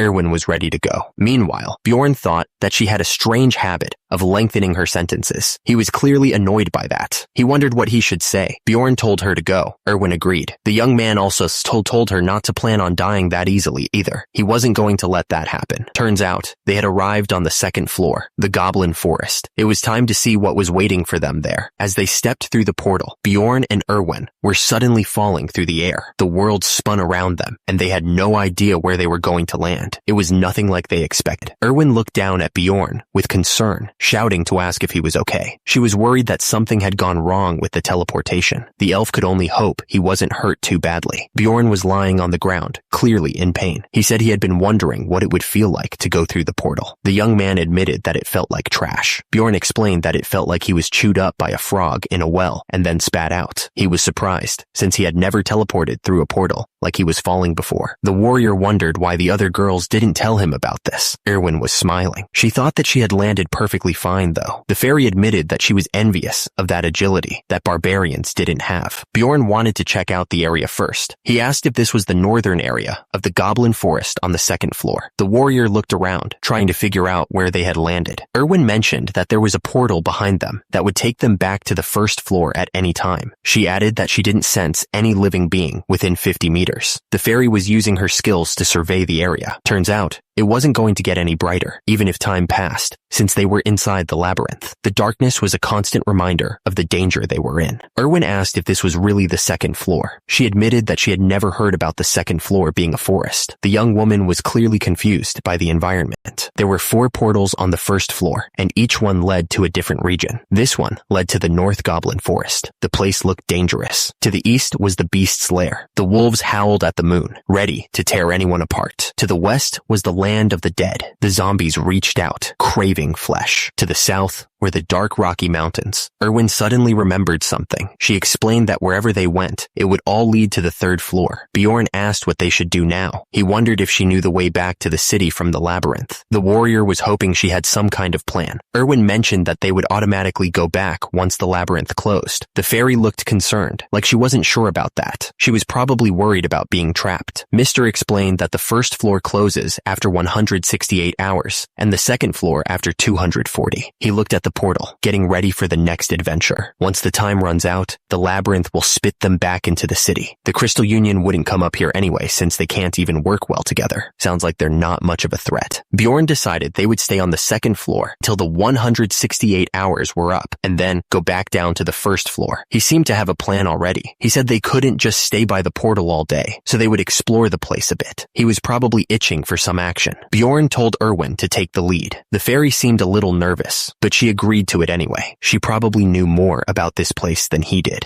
Erwin looked around at the forest, saying it felt nostalgic to be there. She was really enjoying the vibe of the place. The fairy added that even though she knew there were only monsters around, it still felt a bit like the fairy shrine. She seemed to be in a good mood, despite the danger. Bjorn warned that there were traps around, telling Erwin to try to follow his footsteps. He was being cautious, looking out for any potential dangers. The barbarian pointed out that there was a trap there too. He seemed pretty confident in his ability to spot them. Erwin looked around, saying she didn't see anything. The fairy seemed a little confused. Maybe the traps were hard to spot. Erwin told Bjorn to look over there, under the leaves, and to pay attention. She seemed pretty sure of herself, and immediately, a trap was triggered, kicking up leaves and dust. The sudden movement was a little startling. Erwin asked if it was her detection ability that found the trap. The fairy seemed pretty proud of herself. Bjorn thought to himself that she was suddenly looking pretty reliable. He didn't expect that. Bjorn simply grunted in agreement. The barbarian was still processing the fact that she found a trap. Bjorn told Erwin that she was good at throwing rocks, but there was no need to praise her. He seemed to be trying to downplay her accomplishment. Erwin was surprised and asked if that was it. She seemed a little disappointed by his lack of praise. Bjorn replied that it was always her duty to find the traps. Bjorn told her not to get so excited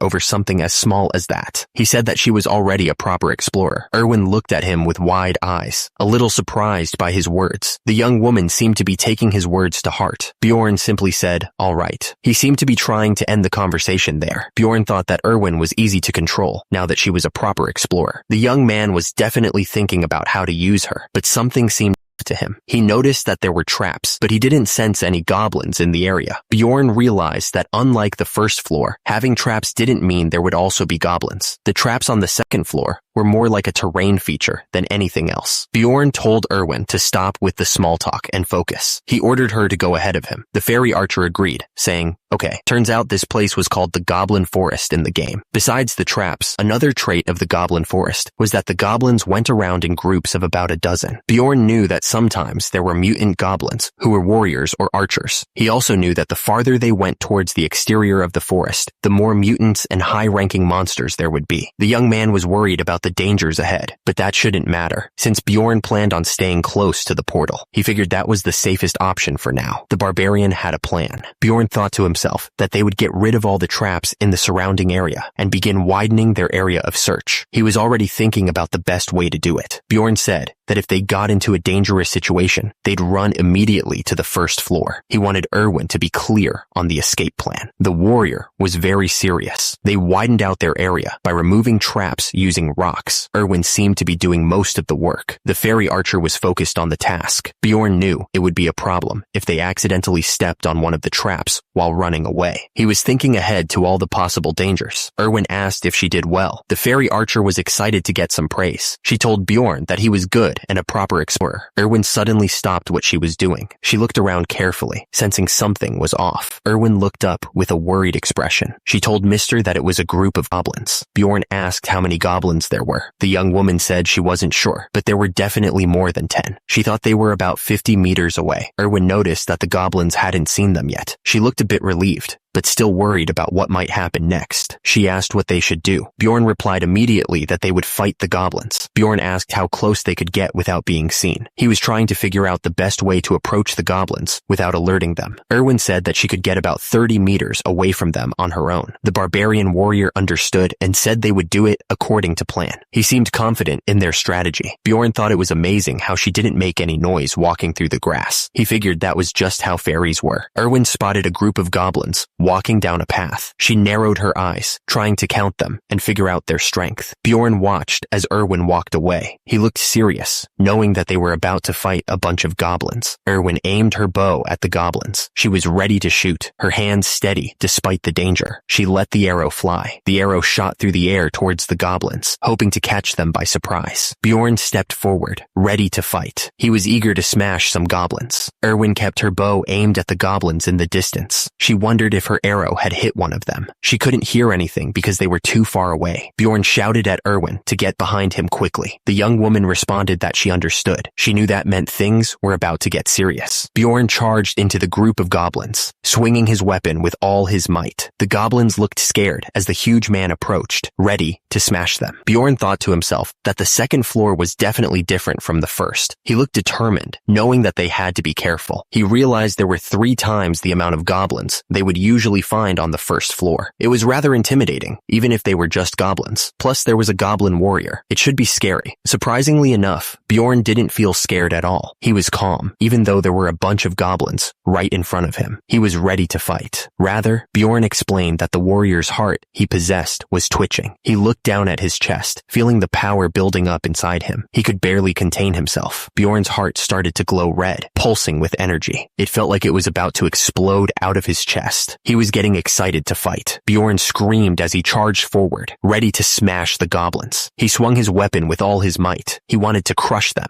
The goblins went flying as Bjorn's weapon hit them. They were no match for his strength. The force of the blow sent them crashing into the trees. Bjorn slammed his shield forward with incredible force. The impact sent a shockwave through the air. He was going all out against these goblins. Goblins flew through the air after getting hit, but more goblins were coming at him from every direction. They were attacking from both sides, trying to overwhelm him. Bjorn roared as he swung his weapon again, hitting more goblins. His eyes glowed with a fierce intensity. The warrior was not backing down. Bjorn smashed another goblin with his shield. The sound of the impact echoed through the forest. He was determined to take them all down. Bjorn's eyes narrowed, focusing on the next target. He was breathing heavily, but his determination didn't waver. The young man was ready for whatever came next. The blow landed with savage force. The impact sent blood and debris flying everywhere. It was a near thing. The attack was so close, it was terrifying. And immediately after, the warrior's eyes widened in shock. He grunted with effort. It was a struggle to keep fighting. A goblin was about to feel the full force of his axe. The strike was coming down fast. Bjorn stood tall, breathing heavily. He realized that was way too close for comfort. The young man muttered that his head would have gone flying if he had reacted a second slower. Bjorn was surrounded by goblins and didn't even have time to catch his breath. He thought that even if they were normal goblins, more than 5 was pretty scary. He figured he would just have to put up with being injured. It was unavoidable, but that was only if he was alone. He knew he wasn't. Bjorn swung his weapon, and the goblins went flying. He was ready to take on all of them.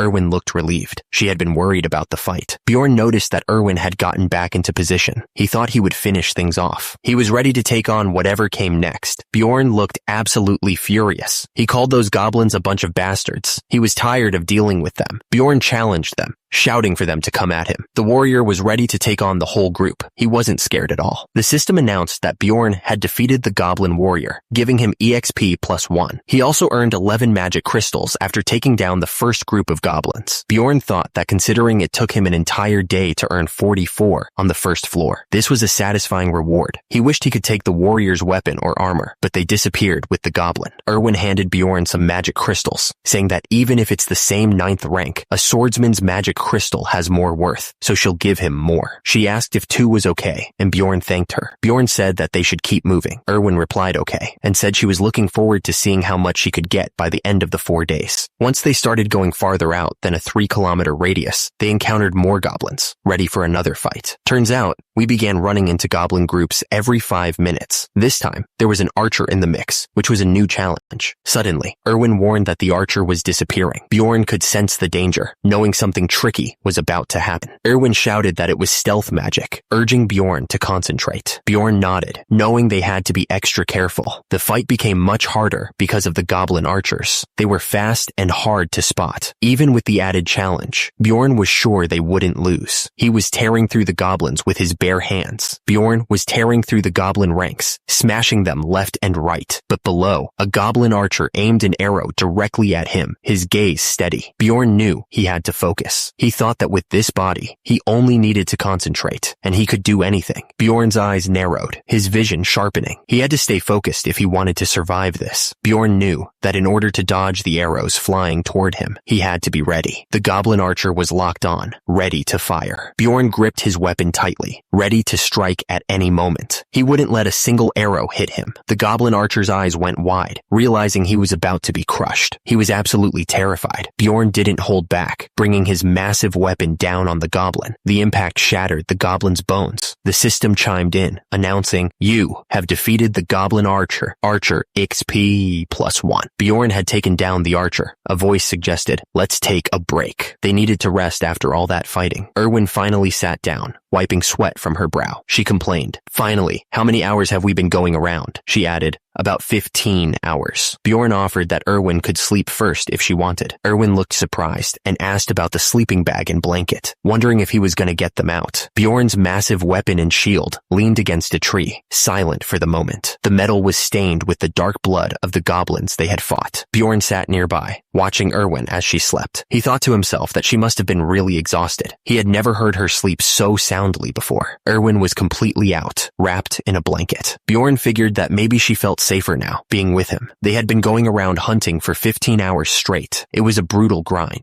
Bjorn thought that they had earned more rewards than they could have ever imagined if they were on the first floor. But he knew they'd started to come across other explorers since they were going farther out. These explorers were all in groups of 3 or more, and sometimes they even had other world species with them. It was getting more dangerous. Bjorn was watching Erwin, as he was thinking that of course they just passed by each other every time. But it drained his energy to even see them, since explorers were way scarier than the goblins. Bjorn glanced over at Erwin, who was still asleep. He was thinking that especially now, he had a reason to be worried. Bjorn thought to himself that it was a problem that she was so pretty. He was worried that other explorers might try something. Bjorn was surprised when Erwin suddenly asked if she was that pretty. He just told her to go to sleep. Bjorn wondered if she hadn't been snoring just a second ago. Erwin just smiled and said, "Okay." Bjorn wasn't sure what to make of it. Bjorn thought to himself, what's with her? All the other fairies he knew weren't like this. It was the 4th day of fighting. Bjorn yelled that this side was first as he continued to smash through the goblins. The next day, Bjorn was resting against a tree. It was the 5th day since they started exploring the labyrinth. The 6th day passed, and then it became the 7th. They had been fighting in this crazy labyrinth for almost a week now. Bjorn announced that it was finally time to leave the labyrinth. He pointed out that there were only 2 hours and 47 minutes left before the first floor would close. Erwin said that she was so tired and was going to sleep as soon as they were back. She looked exhausted. Bjorn agreed with Erwin. He said they should turn back for now, adding that it would be better to get back earlier than late. Erwin warned Bjorn to be careful, saying that there were new traps. She figured that the goblin groups must have respawned. Erwin announced that there was a goblin group about 70 meters away at their 1 o'clock. She specified that there were 8 regular ones, 2 archers, and 2 warriors. She then asked if they were going to fight them. Bjorn looked at Erwin, and confirmed that they would fight. The goblins were getting closer, growling as they approached. One of the goblins suddenly screamed in pain as something hit it hard. Bjorn was surrounded by the goblins, but he looked absolutely furious. Bjorn's eyes narrowed, focusing on the goblins below. He was ready to crush them. Bjorn, surrounded by the green monsters, figured Erwin could handle the archers, so he decided to take on the warriors himself. Bjorn swung his weapon with all his might, hitting one of the goblins hard. The force of the blow sent the goblin flying. Bjorn stood tall, shield in one hand and mace in the other. He thought that after all these fights, he was basically a master at this point. He was Bjorn, the 1,000-armed and 1,000-eyed Avalokiteshvara. Bjorn smashed another goblin into the ground. He figured that Erwin was probably getting used to all this fighting too.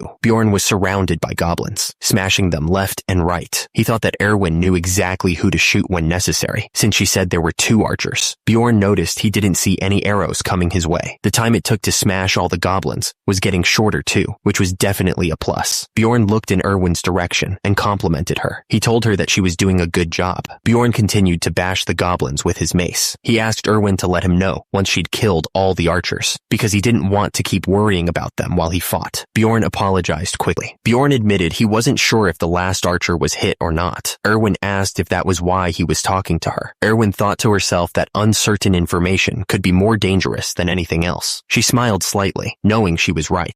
Bjorn thought about Erwin, feeling proud of her. He thought she'd grown a lot in the last few days. Suddenly, Erwin pointed, exclaiming that there was something cool over there. Bjorn looked down to see what she was pointing at. It was an essence, a goblin archer's essence to be exact. The drop rate was near 0, so this was a very rare find. Bjorn looked annoyed, thinking that this was too lucky, and he didn't have a good feeling about it. He was thinking, what the hell, here of all places. The system explained that the essence was part of the skill system of Dungeon and Stone. It gave a passive and active skill, each with varying stats depending on the type. You could only take 1 per level, but it was basically a cheat key, so it was considered more valuable than treasure to an explorer. Bjorn thought to himself that there was a limit to how many you could absorb. The ability of the essence varied widely depending on the goblin, so the character's fate depended on which essences were taken. Erwin was surprised, saying that the drop rate was near 0, and she never would have expected to see it here. She added that it was an essence. Bjorn looked suspicious, thinking that this was too lucky, and he didn't have a good feeling about it. Erwin asked if you became a goblin if you ate it. Bjorn said that there's no way he'd be this lucky, and that you just earned a part of the goblin's abilities. Bjorn explained that the guy that chased them on the first floor had taken a razor mane wolf's essence and tracked them down by scent. He crouched down, his face grim. Erwin asked Bjorn if he wanted the essence. She looked at him expectantly, but Bjorn didn't seem too interested. But Erwin quickly added that she would take it if Bjorn didn't want it. She seemed pretty eager to get her hands on it. Erwin smiled, saying that she felt like she was getting more thick-skinned. Bjorn thought to himself that she was definitely changing, but he didn't really care. Bjorn turned away, thinking that he already knew what essence he wanted. He was focused on his own goals for now. Bjorn figured he'd have to spend a ton of money later on if he just took essences without thinking about the future. He thought a goblin archer's essence wasn't that tempting for a barbarian like him. Bjorn then said it was alright, Erwin. Bjorn said that if Erwin just promised him one thing, she could have the essence. He added that he was actually gonna tell her once they were on the first floor. Bjorn's voice trailed off with a, "Hey!" Suddenly, a dead knight lay sprawled on the ground, his armor glinting dully. Erwin stood nearby, holding a glowing blue essence in her hands. The whole scene felt wrong. A voice boomed out, warning them not to move. A man shouted, demanding to know what the hell the barbarian and fairy were doing. He looked absolutely furious, pointing a finger directly at them.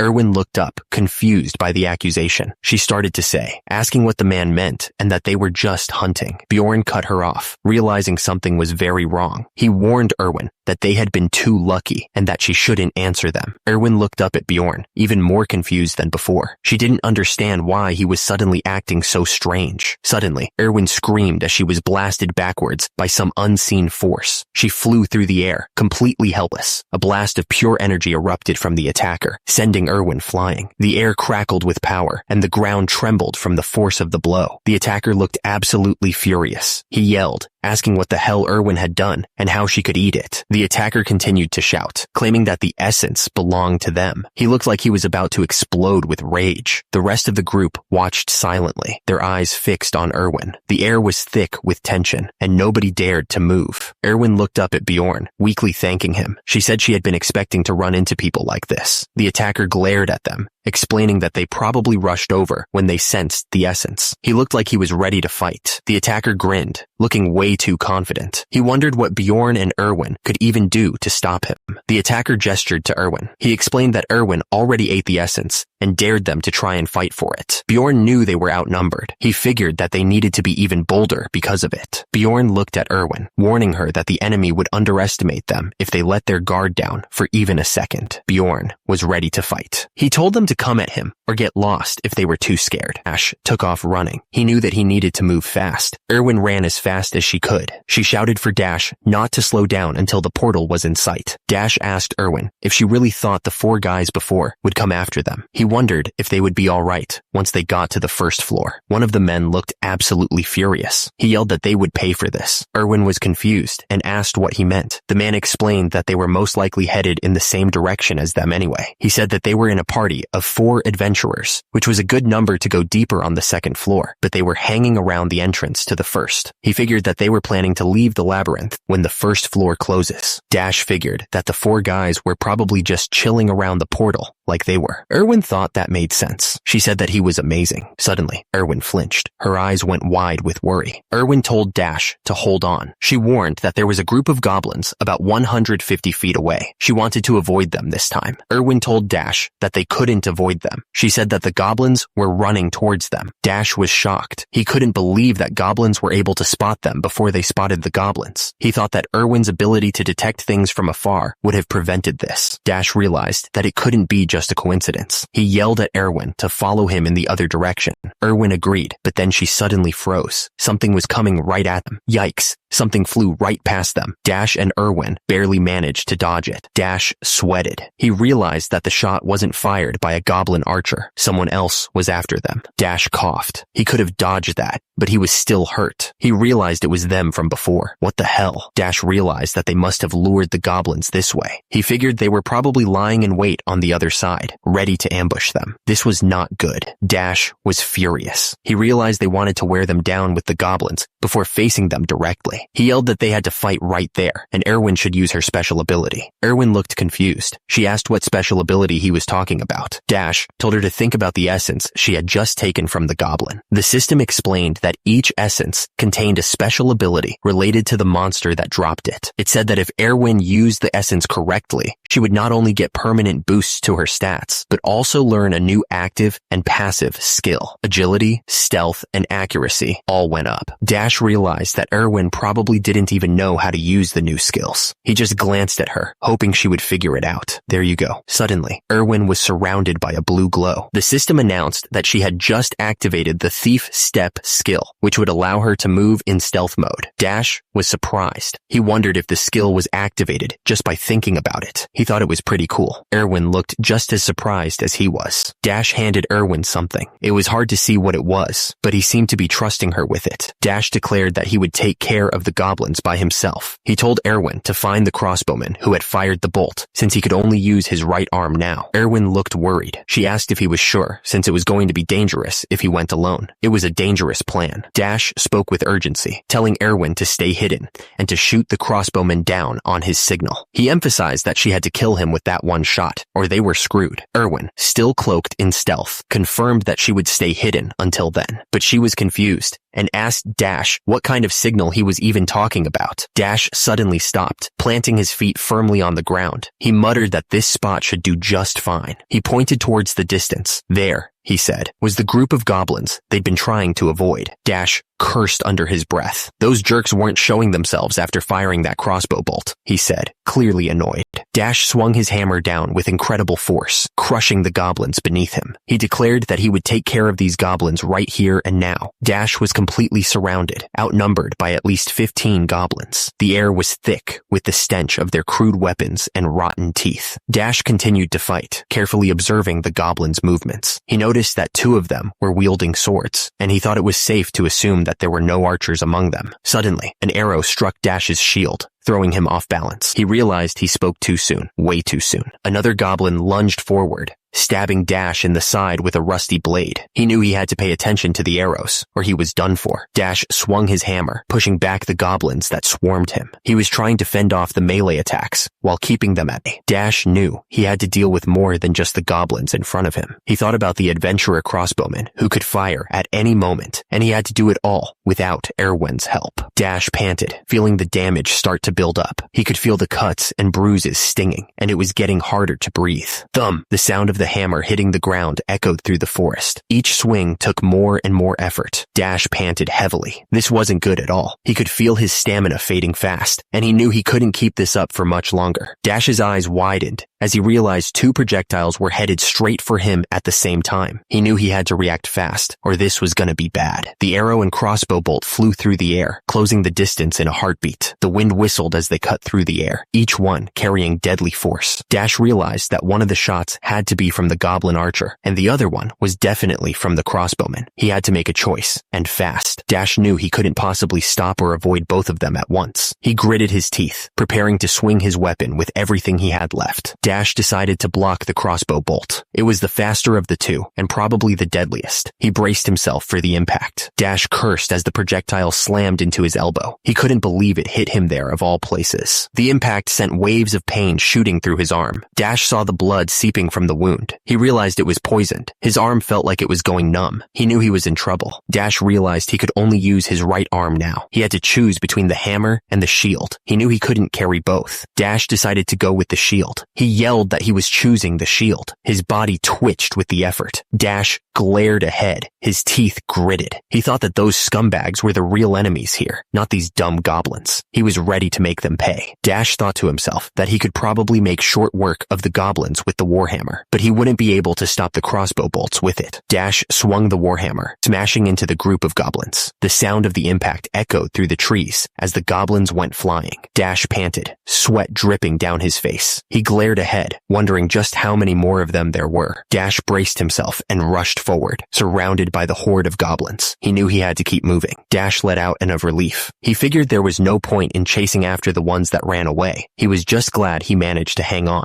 The rustling of the trees filled the air as the attacker spoke. He sneered, commenting that he didn't think Dash would be able to take care of all those goblins by himself. The attacker spoke again, admitting that Dash was better than he expected. He was standing with two other men, one of whom was holding a katana. Dash glared at the group. He demanded to know where the crossbowman was hiding. One of the men smirked, confirming that it was them. He then asked what had happened to the elven girl, using a nasty word. Dash's face twisted in rage. He told them to forget about it and come at him. The attacker was breathing heavily, sweat dripping down his face. He admitted that barbarians were not to be taken lightly, especially after fighting a whole bunch of goblins. The attacker chuckled darkly, his eyes gleaming with malice. He noticed that Dash was badly hurt and offered a deal. Tell him where Erwin was hiding, and he'd let him go. Dash smirked to himself, a dark amusement flickering in his eyes. He thought, they'd let me go free if I tell them? They must really think I'm a freaking dimwit. Dash's expression hardened, his grip tightening on his weapon. He told them that if they thought this was funny, they were wrong. He warned that he was going to make short work of them first and then ask questions. One of the men warned the others not to let their guard down. He told them to think of Dash as a big monster to be hunted down, steeling themselves for the fight.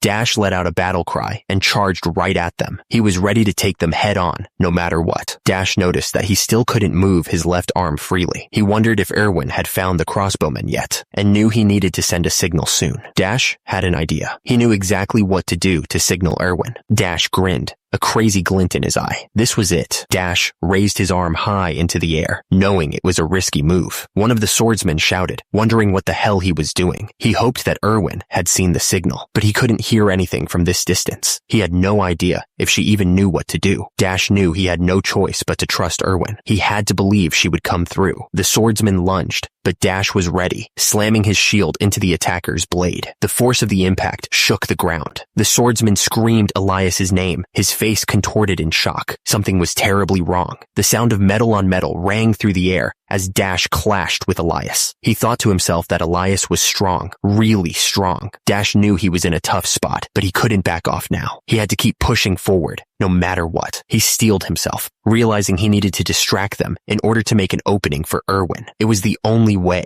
He kept fighting, but a seed of doubt started to grow in his mind. He was worried about Erwin, wondering if she was okay. He hoped she hadn't been defeated by the crossbow guy. Suddenly, a surge of pure energy blasted upwards from the ground. It was so intense that it shook the very air around them. An arrow suddenly slammed into Dash's shield, the force of the impact vibrating through his arm. The attacker looked surprised by the sudden attack. Dash grunted as he blocked another arrow, wondering who was attacking them. Was it Erwin or someone else entirely? Another arrow bounced harmlessly off his shield. Dash thought it had to be Erwin. No one else could be helping him right now. The attacker yelled at his guys to focus on Dash. He said he would block all the arrows himself. Another arrow bounced off the attacker's shield. He yelled, asking where they thought they were going with this. The attacker realized that the shield guy, Dash, had been planning to block Erwin's arrows all along. He was getting angry. Dash found himself surrounded, fighting off two attackers at once. He gritted his teeth, knowing this wasn't going to be easy. Dash blocked a sword strike with his shield, the impact jarring his arm. He realized he couldn't take them all on his own. One of the attackers raised his sword, ready to strike. It was about to get ugly. The attacker was getting desperate, blood splattering as he moved. He knew he had to give up something to survive this. The attacker's left arm was useless, hanging limp. He figured it was time to think about what he could afford to lose. The attacker considered the options, his gaze hardening. If he could trade his unusable arm for the life of the redhead, it might be worth it. The attacker smiled grimly. That wasn't a bad trade-off at all. He was ready to make the sacrifice. Dash looked up, shocked by the attacker's words. He couldn't believe what he was hearing. "You monster," he managed to choke out. The attacker went flying, crashing hard into the dirt. He landed with a thud, leaving a small crater where he hit. Dash was knocked off his feet, skidding backwards. He struggled to get back up, his body aching from the impact. The attacker looked up, his face twisted in disbelief. What the hell was going on? Dash raised his shield just in time to block the incoming attack. "Focus! I'll block your—" Dash braced himself against the force of the blow, his shield holding firm. "Nice! Erwin!" the attacker screamed, saying it served Dash right, asking if he thought he could block all of the attacks. He was getting angrier, realizing his archer was. The attacker finished his sentence, revealing that Erwin was a spirit archer. But then he suddenly coughed up blood. Dash didn't waste any time. He screamed as he stabbed the attacker, ending his sentence right there. The attacker's face was covered in blood, his eyes wide with fear. He realized this was looking bad. The attacker decided he'd go take care of the fairy bitch himself. He was pissed that he'd have to chase him too far. The attacker swung his sword, screaming that Dash should give up. He'd just have to trust Erwin to finish the job, he figured. The ground shook with each step, cracking under the force. He was really putting his weight into it. The attacker ran as fast as he could, sword in hand. He wasn't going to let Dash get away that easily. The attacker's eyes went wide. Something had clearly caught him off guard. Dash hit him hard, sending the attacker fainting. The punch was so strong that it echoed through the forest. The attacker was sent flipping, crashing into the ground. He shouted, clearly frustrated. The attacker swung his sword with all his might, screaming that he wouldn't give up. He was clearly getting desperate. Dash realized he was alone now. He thought that the attacker was very powerful, and he didn't get why he was in a party with those other guys. The attacker swung his sword, but Dash blocked it with ease. He thought that teaming up with Dash was the biggest mistake he could have made. The attacker shouted, asking if Dash was just going to keep dodging backwards. He assumed that Dash was trying to stall for time until the redhead came back, but he wasn't going to let that happen. Bjorn looked like he was about to bring his weapon down on the attacker's head. He warned that he was going to pretend to swing. Bjorn's weapon was still falling towards the attacker. He shouted that he was going to let it go.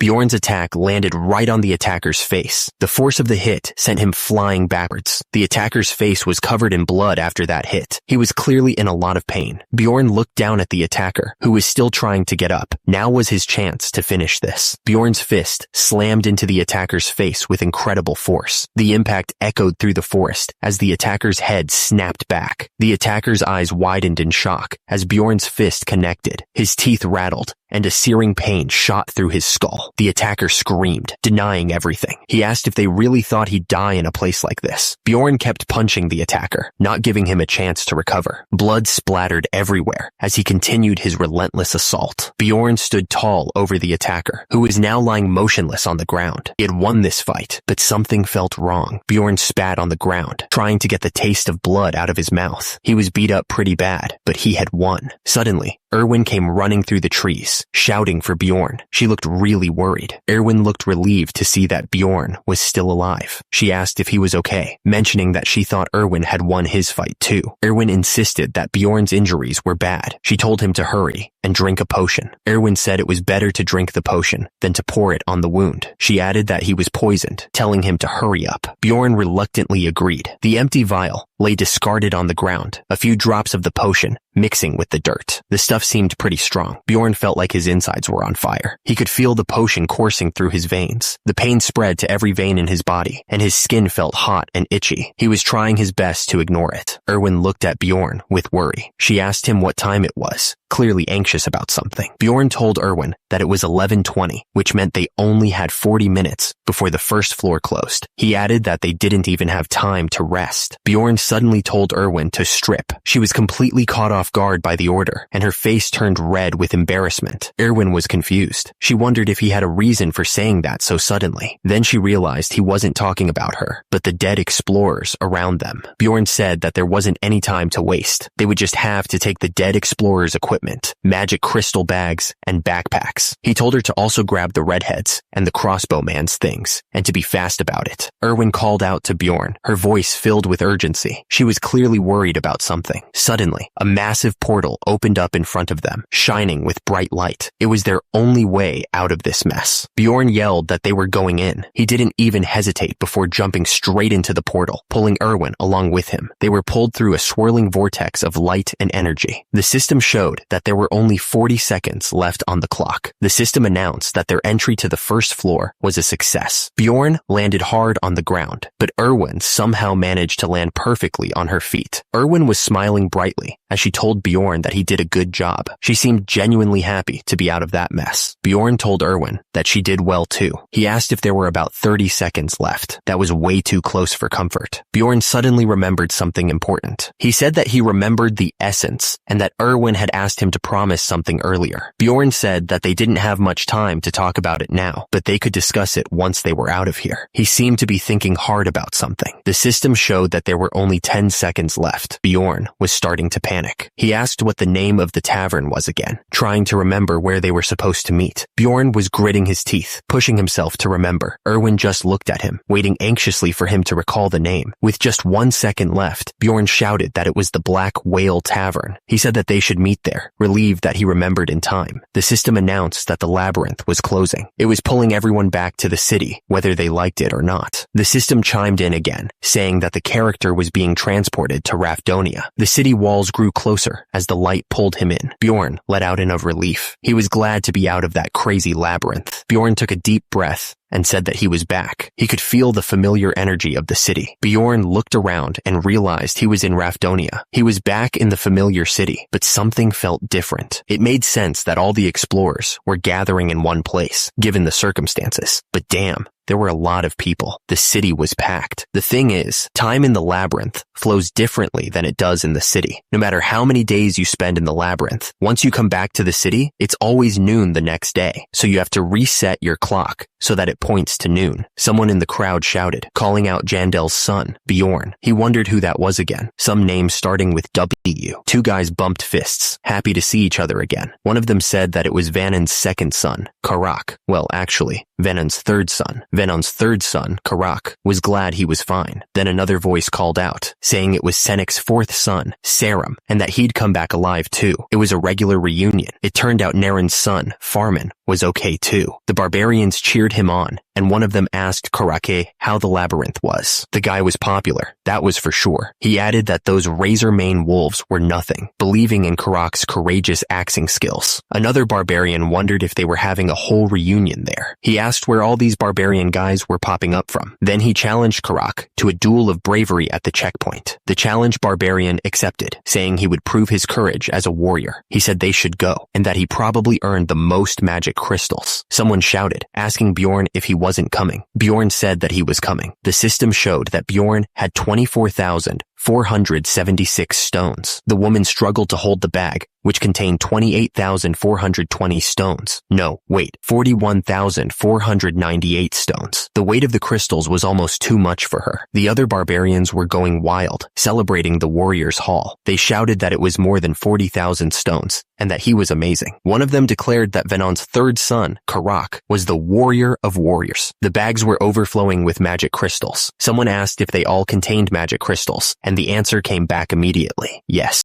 The woman started counting the crystals with incredible speed. The warrior watching her was amazed, saying that she was fast. The woman finished counting, announcing the total, 182,413 stones. Bjorn looked at the number, impressed by the amount he had earned. The barbarians were going completely nuts. They yelled that Jandel's son, Bjorn, had gotten 180,000 stones, which was the highest record of all time. The crowd was in disbelief. Turns out, it wasn't just the stones. The crowd realized that Bjorn had also come back with an axe, shoes, and a bag. The amount of loot was insane. Bjorn stood there, covered in loot, as the other barbarians started to get jealous. One of them shouted that it wasn't possible, and another called Bjorn the best warrior. They were all losing their minds. The barbarians started chanting Bjorn's name over and over. Erwin watched, understanding why they were so passionate. Bjorn was becoming a legend right before their eyes. Bjorn thought to himself that, of course, he'd be the first barbarian to ever enter the labyrinth without anything. He was different, and he knew it. Bjorn grinned, thinking he'd come back a civilized man. He was already planning how to act like a normal person when he returned. Suddenly, Bjorn swung his weapon around and yelled that he was the best warrior.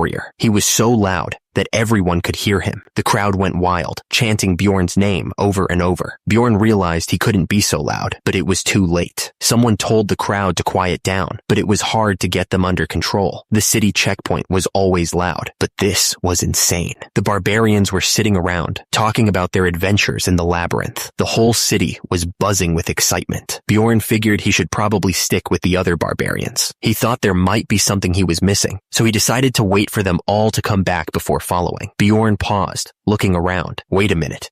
It was Erwin. She looked happy to see him. Erwin told the group that she thought she knew how to work with spirits now. She explained that she had heard flame spirits were impatient. So, Bjorn watched them, a little annoyed. He figured that was the kind of people Erwin hung around with. He thought to himself that he only had savages around him, and that he was envious. Erwin looked this way, smiling. She seemed happy to see him, and waved. Erwin asked Bjorn to meet that night. Bjorn watched her, nodding slightly. Another woman asked Erwin if she knew Erwin. Erwin seemed shocked by the question and denied it. Another man, Jandel's son Bjorn, asked him what he was staring at and if he knew that fairy. Bjorn denied knowing her. Bjorn figured that was the case. He shouted that there was no way the best warrior like him would be on familiar terms with those cowardly earheads. Erwin looked absolutely annoyed. She didn't like what was happening. Bjorn was in a lot of pain. He cursed. One of the barbarians was losing his mind. He complained that they never gave a damn and asked if this was Romeo and Juliet. Two barbarians walked up to the building. One of them was happy that they were finally done. One of the barbarians shouted that they should get going. He added that everyone was here and told them to go. Bjorn looked down at his dirty boots, covered in blood and grime. He figured it would be impossible to talk to Erwin with so many people around, so he decided he'd have to catch her later that night. Suddenly, Jandel's voice boomed over the crowd, calling out for Bjorn. The barbarian was eager to see his son. Bjorn turned and saw his son running towards him. He picked him up and gave him a big hug, saying he missed him too, and asking how he had been. Nearby, two barbarians embraced, one exclaiming how glad he was his brother was alive. Bjorn watched the scene, thinking that the game had something like this too. He was reminded of the joy and happiness of families and friends. But the happy reunion didn't last for everyone. A woman started shouting, desperately asking where her husband, Romarian, was. The joy quickly turned to despair. Agony filled the air as the two survivors knelt beside Robin's body. One of them cried out, saying it was all their fault, but the other insisted that there was nothing they could have done to change what happened. The grief was heavy. The others gathered around, their faces etched with shock and disbelief. Someone screamed Robin's name, demanding to know why and how this could have happened. The air was thick with sorrow. Bjorn watched the scene unfold, a strange feeling washing over him. Seeing these faces, these tragedies in real life instead of on a screen was intensely unsettling. It was all so different from the game. Suddenly, a voice boomed through the tavern, calling out for drinks. The sound was a welcome distraction from the heavy atmosphere. Two people raised their mugs high, taking long, desperate gulps. They were trying to drown their sorrows and find some comfort in the shared moment. The tavern was filled with the sound of heavy drinking. Bjorn tilted his head back and poured the liquid down his throat. He didn't seem to care about the others or the recent tragedy. The barbarian slammed his mug on the table. He thought to himself, asking if the others had lost their minds. The person thought that the reason he was with these barbarians was because he didn't want to miss a necessary step in the process. The barbarian watched the others pour drinks. He thought to himself that it was a waste of time to stay here with these guys. The barbarian said that he had somewhere to be. Another barbarian looked up, shocked, and asked if he was really leaving now. The others couldn't believe it. One of the barbarians yelled, asking if Jandel's son was really leaving today and wondered why. He was worried that they wouldn't stop him from leaving. Bjorn just walked away, not looking back. The others cheered him on, wishing the warrior of warriors good luck. Bjorn walked through the city, the sounds of his footsteps echoing. Someone was chasing after him, yelling for him to wait. Bjorn kept walking, a rare moment of peace washing over him. He was glad to be away from the chaos for a moment. Back at the tavern, the others started talking about their lives. One woman said how peaceful it was here, with no monsters or humans to hurt them. She wondered what they should do this evening, and suggested they have a drink, mentioning her husband had gone to the labyrinth. Bjorn thought about how this place had laws and rules, and it felt relaxed. It was a nice change from the labyrinth. Bjorn walked through the streets, looking at the clothes hanging outside the shops. He took a deep breath, enjoying the simple things. Bjorn realized that even if he fell down here, he could get up like nothing happened. Someone might even lend him a hand before he could even ask. Bjorn walked towards a building, thinking that this place might be the other world. It was way more barbaric than 21st century Earth. That was for sure. Bjorn looked up at the sign. Despite everything, he felt a sense of anticipation. The hot water poured over Bjorn's skin, washing away the grime and sweat of the labyrinth. He could feel the tension slowly leaving his muscles. Bjorn relaxed under the water, letting it all sink in. He thought that it was peaceful here, and living in this city might not be too bad after all. Bjorn stepped out of the shower, drying his hair with a towel. It felt nice to finally be clean. Bjorn flopped onto the bed, completely exhausted. His body ached from the fight, but it was a good kind of ache. He closed his eyes, trying to stay awake, but sleep was already pulling him under. He knew he should probably get up and figure things out, but right now, rest was more important. Bjorn lay on the bed, staring up at the ceiling. He thought to himself that he really wanted to go home. To be honest, Bjorn really wanted to go home. He thought. Even if there wasn't anyone to greet him when he got there, he still wanted to go back. Bjorn sat up in bed, looking around the room. The system flashed the current time, 21:18. Bjorn thought that he had come out of the labyrinth at noon, so he must have slept around 4 to 5 hours. Bjorn figured he'd get going to the Black Whale Tavern to meet Erwin. He was hoping to find some answers there. The man with the bag said that the Black Whale Tavern disappeared 10 years ago. So much for meeting Erwin there, I guess. The man looked up, a bit surprised by the question. He was carrying a big bag of potatoes, but his face was serious. The man with the bag explained that the owner's son got into gambling, so the name and owner both changed. He added that it was a shame because the place had done well for generations. Bjorn thought that he expected it, but the world in the game must be years behind this one. He wondered what the new name of the tavern was. Suddenly he remembered the new name, Python Puth. He stared up at the building. Bjorn looked up at the building, thinking it didn't look like the Black Whale Tavern from the game. He was relieved that he could at least read the language, and he figured he'd have to find a library later. The tavern was a mess of people and drinks. A tavern worker welcomed him, shouting for more drinks and asking where Erwin was. Someone shouted, "Here!" Bjorn looked over and saw Erwin with another woman. It was the same woman from before. The woman with short white hair looked at Bjorn seriously. She said that he was that barbarian. Bjorn asked who she was. She said that she was Erwin's older sister. Teresia scoffed, asking if he thought her older sister was her name. She told him to call her Teresia. then revealed that Erwin's real name was Erwin Fornaci de Tercia, guessing that she didn't want to tell him her full name. Teresia leaned forward, her expression serious. She asked Bjorn why he was here, adding that she had a question to ask him.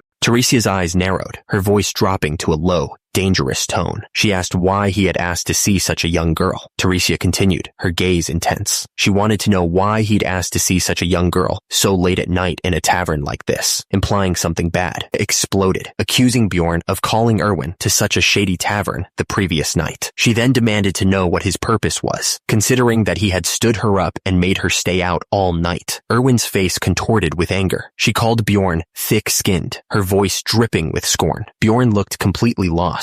He asked what they meant by last night, his brow furrowed in confusion. Erwin glared at him suspiciously. She asked if he was trying to play dumb. Her eyes narrowed. Bjorn turned to Erwin, his voice laced with urgency. He asked how long it had been since they left the labyrinth. Erwin replied, seeming just as confused, that it had been about 30 hours. Bjorn's eyes widened as the words sank in. He repeated the number, completely shocked that it had been 30 hours. Bjorn's voice rose with incredulity. Not 4 hours, but 30? He couldn't believe how much time had passed. Bjorn suddenly understood why he felt so refreshed when he woke up. It was because he had slept for over a day. He was still standing at the table, and he was shocked. Erwin looked at Bjorn with a mix of concern and guilt. She blurted out an apology, her voice filled with sincerity. Bjorn lowered his head slightly, a rare sign of remorse on his face. He apologized, explaining that he had been asleep the entire time. Erwin was completely taken aback, her eyes wide with surprise. Teresia was just as shocked as she whispered, wondering if Erwin had ever seen a barbarian apologize before. Erwin's expression hardened, her eyes narrowing with suspicion. She spoke, her tone sharp, saying that she hadn't expected Bjorn to even be on time, given that he was a barbarian, and demanding to know why he had called her there. Bjorn smirked slightly, his eyes glinting with amusement. He admitted that he could give many reasons, but he had no obligation to tell her. He suggested that she could ask Erwin if she was so curious. Teresia's face twisted into a sneer, her eyes filled with disdain. She scoffed, saying that she knew these barbarians were so interesting, adding that Bjorn was just a beginner. Teresia's voice dripped with sarcasm as she questioned what that had to do with anything. She warned Bjorn that he should throw away that attitude unless he intended on taking care of Erwin all her life, calling him savage. She then turned back to Bjorn, calling him Mr. with a questioning tone. A hand shoved a heavy pouch forward, the grip tight around it. Here, take this. It's 350,000 stones. Bjorn held out the pouch, his expression serious. He explained that it was the amount Erwin had earned for the essences they collected. Erwin looked at the situation with a strange sense of familiarity. She thought to herself that she felt like she'd seen this kind of thing in K-dramas. Bjorn suddenly grabbed Erwin and shoved the pouch into her hands. Take this money and get away from Erwin, he yelled. Erwin stared back at Bjorn, completely baffled. She asked him why he wasn't taking the money. Teresia stared intently, her eyes narrowed. She asked if Bjorn had another purpose, just like she suspected. Bjorn looked at Erwin, pausing for a moment. He asked if Erwin agreed with Teresia's suspicions. Bjorn's face was tense as he leaned forward. He explained that the deal for giving him essences was that he would help until Erwin got the amount she wanted. Bjorn looked at Erwin, his expression softening slightly. He confirmed that was all, and that they would split the profits 5 to 5. Erwin's eyes widened, and her face lit up with a bright smile. She seemed genuinely surprised and pleased by the arrangement. Erwin's eyes widened slightly, her face showing a hint of surprise. She muttered softly, barely audible. Bjorn looked at Erwin, a hint of regret in his voice.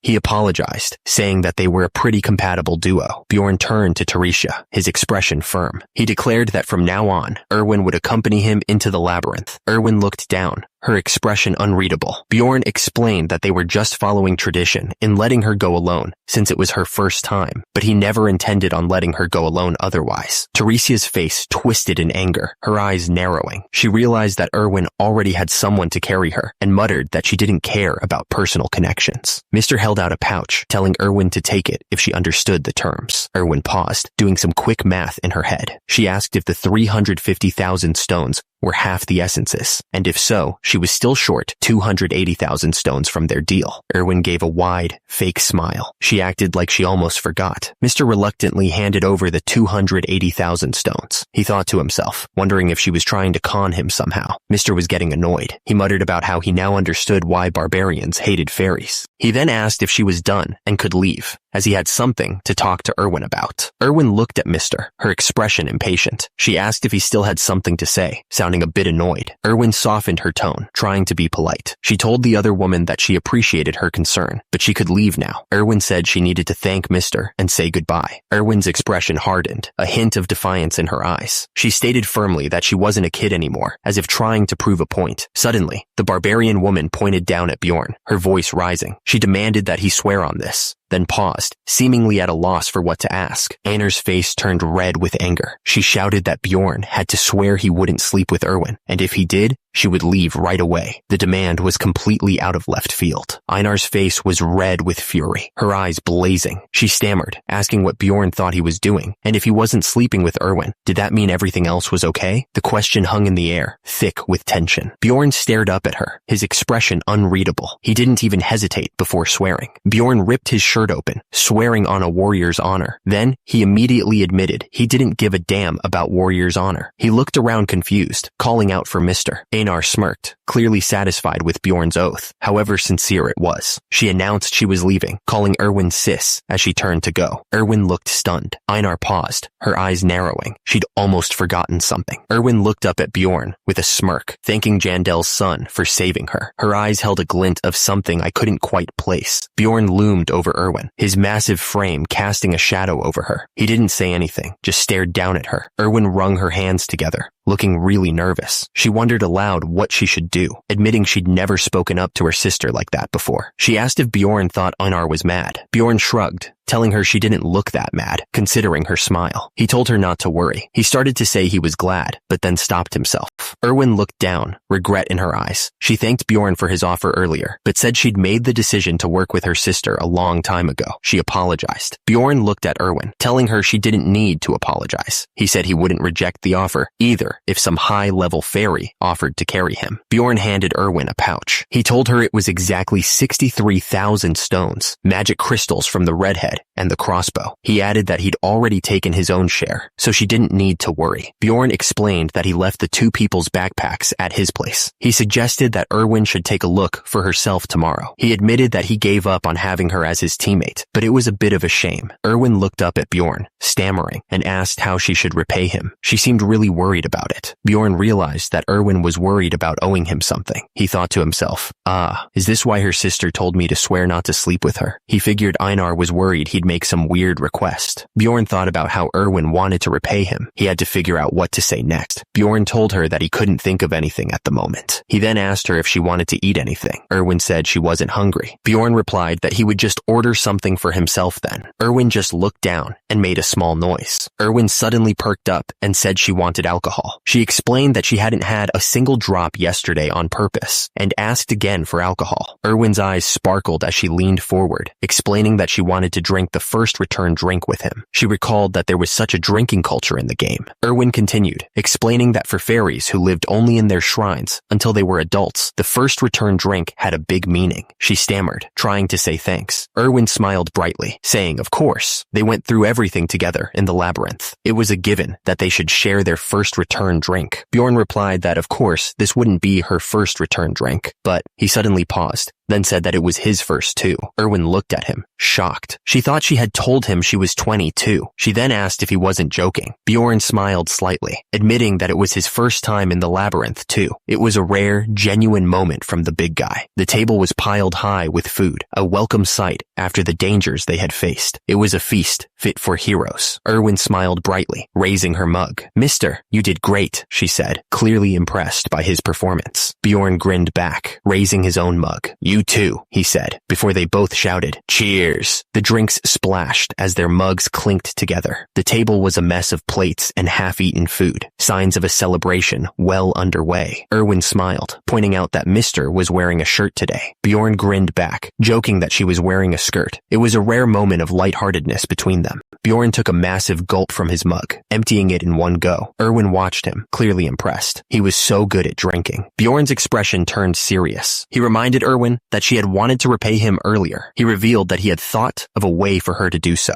Erwin's eyes widened with anticipation. She leaned forward, eager to know what he he had in mind. What is it? She asked. Bjorn glanced around, his voice dropping to a near whisper. He explained that they couldn't discuss it there because the security would be all over them. It was too risky. Erwin blushed, a light pink dusting her cheeks. She seemed to be waiting for something or someone to make a move. Then Erwin suggested they go to his room, a playful smile on her face. She added that it sounded good, clearly enjoying the moment. Outside a door marked 305, sounds of exertion could be heard. It was Bjorn, telling Erwin to spread wider as he struggled. Erwin winced, sweat beading on her forehead. Even if you say that, she groaned, clearly not enjoying whatever Bjorn was doing. A sharp cry of pain escaped Erwin's lips. My shoulder! You're dislocating it! Bjorn's face was a mask of concentration, his muscles straining. It's hard to control my strength, he grunted. It never went back that far. Tears welled in Erwin's eyes as she looked up at Bjorn, her voice trembling. Are you sure about this? She asked. Erwin screamed, yes, I swear on my family. Bjorn, satisfied, finally released her shoulder. All right, he said, his voice softening. Rest for a bit. Erwin gasped, relieved to find her arm still attached. I'm alive, she exclaimed, checking her limbs. She then muttered, I see flexibility +4. Isn't that noticeable in real life? Erwin looked at Bjorn suspiciously, a blush rising on her cheeks. Are you kidding me? She asked. Did you suggest I come here just to check my abilities? Bjorn looked away, a little embarrassed.